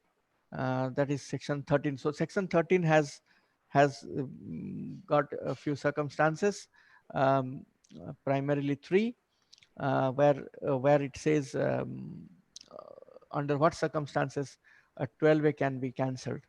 Now, one is, of course, if the income is not applied for the benefit of public. The second is the income is applied for a benefit of any particular religious community or caste. Here, what happens is many of the faith-based NGOs get caught in this situation, because if they are only dealing with their own religious community, then many times we have seen that section 13(1)(b) has been attracted. And thirdly, if the application for the benefit of persons specified in section 13(3), which is section 13(1)(c). Here, the specified persons like board members, founders, authors, or people who have made substantial contribution. So here again, if the trustees or people who have substantial control over the organization, they benefit out of the income of the organization in some ways, then that organization might lose its 12A tax exemption status. And that is a very important issue that that we all need to keep in mind, that the board members or the people who are in charge of the organization, they have to be voluntary and not paid. Only thing is that if there are people who are heading the organization operationally, they can be paid for a reasonable remuneration for doing the work in the organization and not for occupying that place of profit. Okay, and also, of course, if the funds are applied in modes other than those specified under Section 11.5, again, there is the risk of cancellation is there, or violation of any other laws, or if the organization, um, the income tax department feels that the organization is not fulfilling the objects for which it was set up and for the objects for which the exemption was granted. So these are the people who are the specified persons: author or founder of the organization, person who has made substantial contribution to the trust, any trustee or manager, a relative of such author, person, founder, member, trustee or manager, any concern in which the persons mentioned above have a substantial interest. Now, this is again a very important issue that I'm just going to discuss. Even an organization stands the risk of cancellation if the organization has violated on any other laws. So what the law says? The law says that at the time of granting the registration to a trust or institution, the principal commissioner shall satisfy himself that the compliance of the trust or institution to requirements of any other law which is material for the purpose of achieving the objects. So not only with the income tax law, if you have violated any other law, then also there is there's a chance that you will not the organization will not be given the 12A exemption. But also, if it is subsequently noticed that the trust or institution has violated requirements of any other law which was material for the purpose of achieving its objects, and the order, direction or decree by whatever name called holding that such violation has occurred has either not been disputed or has attained finality. This is very important, because it is not a case of when there is a when the contentious issue is going on with any other law, for example labor law, for example FCRA law, or any other relevant law for the organization. If there is some violation happening in those laws and it has not been disputed and it has attained finality, then the principal commissioner or commissioner may, by an order in writing, cancel the registration of such a trust or institution after affording a reasonable opportunity of being heard. And this is a very risky proposition, because if there is one violation of any law, it could trigger this particular section, and then it could trigger a cancellation of the income tax law. So for example, if there is a problem with the FCRA law and it has been cancelled or something like that, and then there is a potential danger of your income tax exemption also getting affected. So registration can be refused at the time of initial registration, at any point of time after registration if such violation is noted. Violation of laws is undisputed and attained finality, and reasonable opportunity of being heard is of course provided. So some of the laws that come to our mind is FCRA, of course, EPF, Gratuity Act, Societies Act, Bombay Public Trust Act, Companies Act, Goods and Service GST Act. So all those things come into play. Also, there is another condition, another situation in which a cancellation proceedings can be started. The commissioner could cancel if the activities of the trust or institution are not genuine, if he feels, or the activities are not carried out in accordance with the objects of the trust or institution. So this is also another circumstance in which the cancellation can happen. Okay. What is the effect of the cancellation? Now, this is very dangerous and risky. If we are looking at it at section 111 TD, which is a new section relatively, and this says that in addition to the income chargeable in respect of the total income of such trust or institution, the accreted income of trust or institution on the specified date to be charged to tax at the maximum marginal rate. And that accrued income means the excess of the aggregate fair market value of the total assets over the total aggregate liabilities, which means the net worth of the organization could be taxed if at some stage the 12A registration is cancelled. So only exception is if there is any asset acquired out of trust income, agricultural income, and of course before the 12A exemption was given, if there is any asset created. Otherwise, it is a very risky kind of a amendment, and it, so what happens is that you have a violation on one of the laws, then it triggers your 12A cancellation, and then it triggers the section 115 TD, and therefore it got a chain reaction to it. So therefore one needs to be careful. And then we will quickly look at the anonymous donation. Anonymous donation is not permitted for charitable organization. Only that is under 115 BBC, where it says that if the institution is created for charitable purpose, then only 5% of the total income up to a maximum of 1 lakh is permitted. That was an amendment from 2010.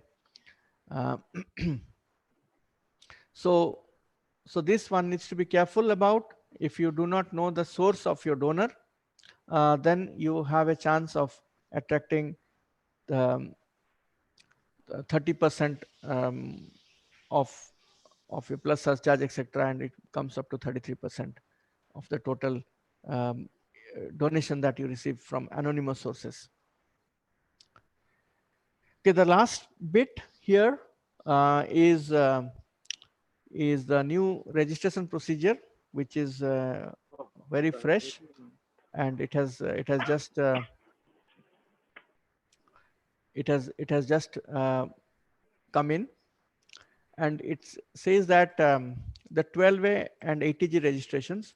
So basically what it says is that if there are organizations which already have a 12A registration, they all have to migrate into a new system, and that new system shall be completely electronic, and each organization will be given a unique registration number called URN. This will be issued to all new and existing charity institutions. So any NGO which is registered prior to 1/6/2020 under the 12A, they have to make an application again under the new scheme of the registration, and migrate into the new scheme. And therefore, earlier, if you get a 12A, then it is perpetual, has been withdrawn. And therefore, this new registration will be only valid for 5 years, and provisional registration is only valid for 3 years. And after 5 years, it needs to be renewed for another 5 years. And we will see what is the provisional registration. All existing registrations to be revalidated within 3 months. And this date was supposed to be 1st June, but in the recent notification, they have made it from 1st October. So the process and formats are not out yet. It will be out, then all the organizations have to revalidate that their registrations, and this will be valid for 5 years. Then for the renewal of that registration, one needs to do, and every time it is renewed, it will be renewed for 5 years, just like FCRA registration. Application has to be submitted before 6 months prior to the completion of 5 years. And this is a new section which has been inserted, which is called section 12AB. And if it's a new organization, then the organization can get provisional registration for 3 years. And before the close of 3 years, 6 months before the close of 3 years, or 6 months from the commencement of activities, whichever is earlier, they have to apply for a proper registration, which is a 5-year registration, and they will be given a 5-year registration, and then they continue with the 5-year registration. This we have already seen. Renewal for 5 years. Now, many organizations, or some organizations at least, they had dual registration, 1023C and 12A. Now, in this new scheme of things, any organization can only have one registration, either 12A or 12AB or 1023C. The last bit, I'll be looking at ATG, is the same thing. New registration. Now, existing organization, if you have a ATG, valid ATG, again, the migration has to happen to the new system, which will be live from 1st October for 3 months, one window. Then we need to apply for revalidation, or if it is a renewal after that, then 6 months prior to the expiry of 5 years. New organization, again, they will get for 3 years only, but as soon as they start commencing their operation, within 6 months, they have to apply for a proper registration. The conditions, there should not be any business income. Donation ATG should not be used for such business purposes. The bylaws should not contain any clause which is other than charitable. The organization should not be working for benefit of a particular religious community or caste. In other words, only for charitable organizations, the ATG registration is possible. And they should have a proper registration in India when maintain regular accounts. Cash donation is again one important thing that I would like to quickly say, that if you are a ATG registered organization, then your cash donations should not be more than 2,000. One cash donation should not be more than 2,000. Otherwise, ATG benefits are not allowed. The donee is required to furnish a certificate of amount received to every donor, of course, that ATG certificate. And this is important. The donee is required to, or the organization is required to file a statement donation received to income tax department. So there will be probably a portal like TDS, the way we upload, it needs to be uploaded, and then probably the donor also would upload in their own return so that it can be matched. And non-compliance has got a penalty of minimum 10,000, maximum 1 lakh, and also there's a possibility that 200 rupees per day penalty can be charged. So that is my presentation for you, and if there are any questions, we can discuss. Thank you. Great. Thank you, Sanjay, for such a comprehensive and detailed presentation. And there we have received a couple of questions from the audience.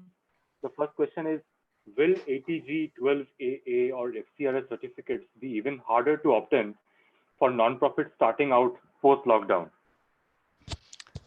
Interesting. With 12A and ATG, what I understand is that it will be just a procedural thing for this time. So, so there will be online, and there are no inquiries which are foreseen. So based on your documentation, a 5 years will be given to all the existing ATG and 12A holders for 5 years. Post 5 years, when the renewal time comes, there could be further detailed scrutiny, etc. But that again is unfair, in my understanding, because in any case, all the 12 and ATG registered organizations, they file their return, they comply during all these 5 years. And so I don't see a problem, or I mean, I don't see a reason why the government should do another inquiry for renewal. It should be an automatic process provided all our returns are complete and all our compliances are in place. And there is a need for a bit of advocacy in that area. But for now, for 5 years, we are kind of safe. I cannot say the same for FCRA because FCRA sword is hanging 2021. Right. Right. The next question is it mandatory to file IT returns which has an yearly income of less than 50,000 rupees?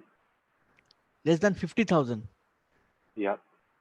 No, minimum threshold. See the income tax law for NGOs is the AOP, Association of Persons. So the way it works is that unless it's a company, it works that the minimum threshold limit of an individual applies. So 2.5 lakhs is what the minimum threshold limit. So below that, there is no need to file. The next question is how to treat grant received for CSR project in income and expenditure. Well, like in the presentation itself, I said the grant is a contentious area. So there are grants and there are grants. So there are levels in which the grants operate. There are, for example, I can tell you that, well, this is the money that 10 rupees you take, or 10 rupees, of course, is nothing. I mean, let's say 100 rupees you take, buy some water and give it to somebody who is thirsty. Okay.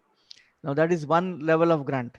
The second level of grant is that I say, you take this 100 rupees, buy this bottle of water from this particular shop, go to this particular person and give that water. There is a difference. Third is that you say that this money is given to you, you take it and you buy water and give it to people who need it. So just see at what level is the flexibility is there. So in the way I said, the third one is much more a voluntary contribution, whereas the one where the donor determines how the whole process will be, it is much more a pass-through grant. So there we say, these are not actually, these are restricted income, and therefore we take it to the balance sheet and create a grant utilization account, not the income and expense, because it's not an income for the organization. It is strictly not an income. But so therefore the character of every donation or a grant changes based on the grant conditions.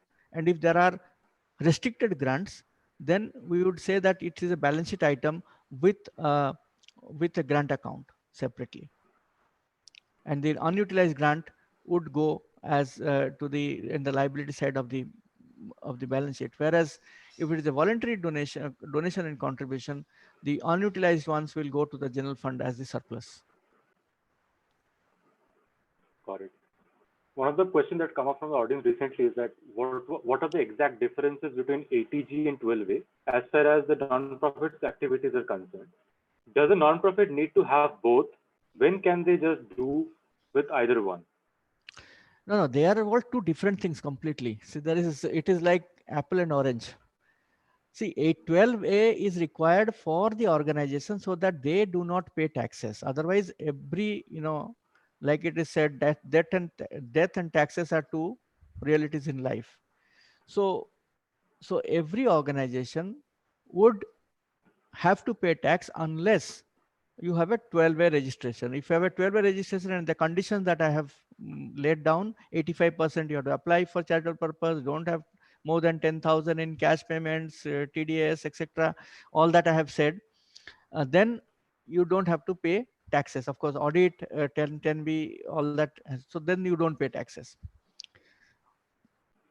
But it is not compulsory. I mean, if you want to pay taxes, you are most welcome to pay taxes and contribute to the sinking economy of the country right now as we have.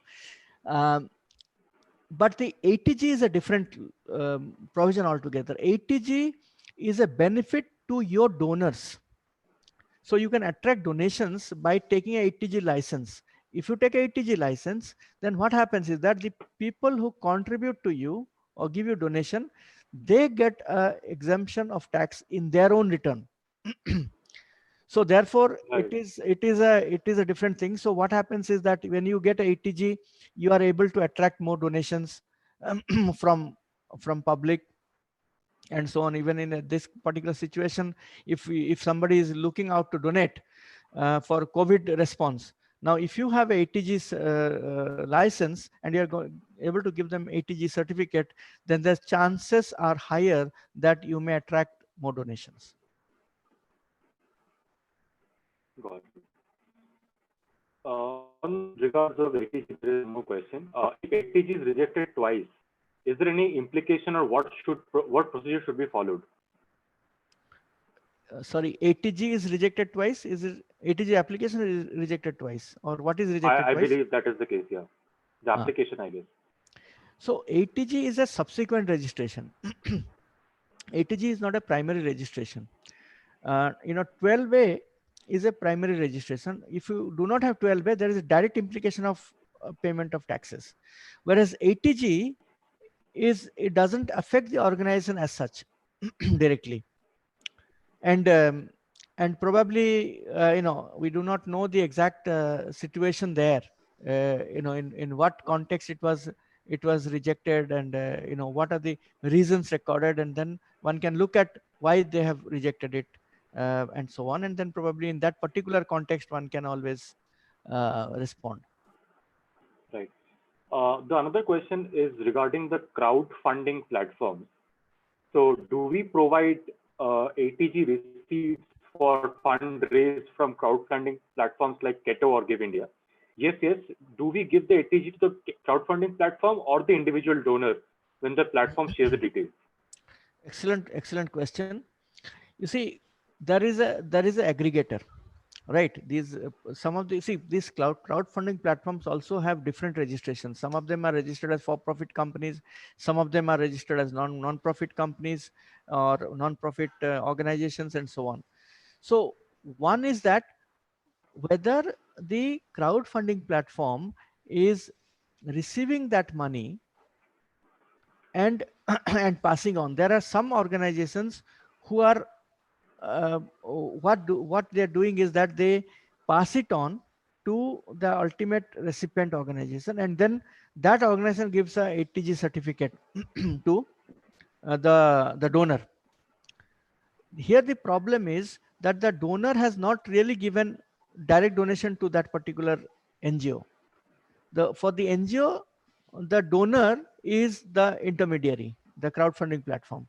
So therefore, I think the important issue here is that to keep in mind is that if the intermediary, which is the crowdfunding platform, is collecting a donation, and then that crowdfunding platform should have the ability to give an ATG certificate and then give as a inter-charity donation to the other organization, because inter-charity donation is also a valid application under the income tax law. That would be a right way of doing it, but there are various practices going on in the country in terms of crowdfunding platforms at the moment.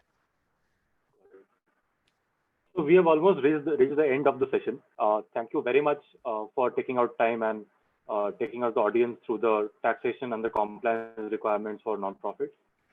Do you have any last concluding statements to make for the audience? I think everyone has to watch out for 1st October to 31st December, because that is the window in which our migration is taking place. And if you miss the bus, you have missed the bus, and you have to apply again, and there'll be a huge problem. You'll not get the income tax exemption benefits, Section 11 benefits for this year, and there'll be a big mess. So therefore, I think all of the organizations will be ready for that, and that is extremely critical. So deadlines are important to be kept. And secondly, I have my presentations with you, Pramit, and if they want, you can share Sure. with everyone, and in case my coordinates are also there in that. Sure. And thank you very so much for this. Thank you, everyone.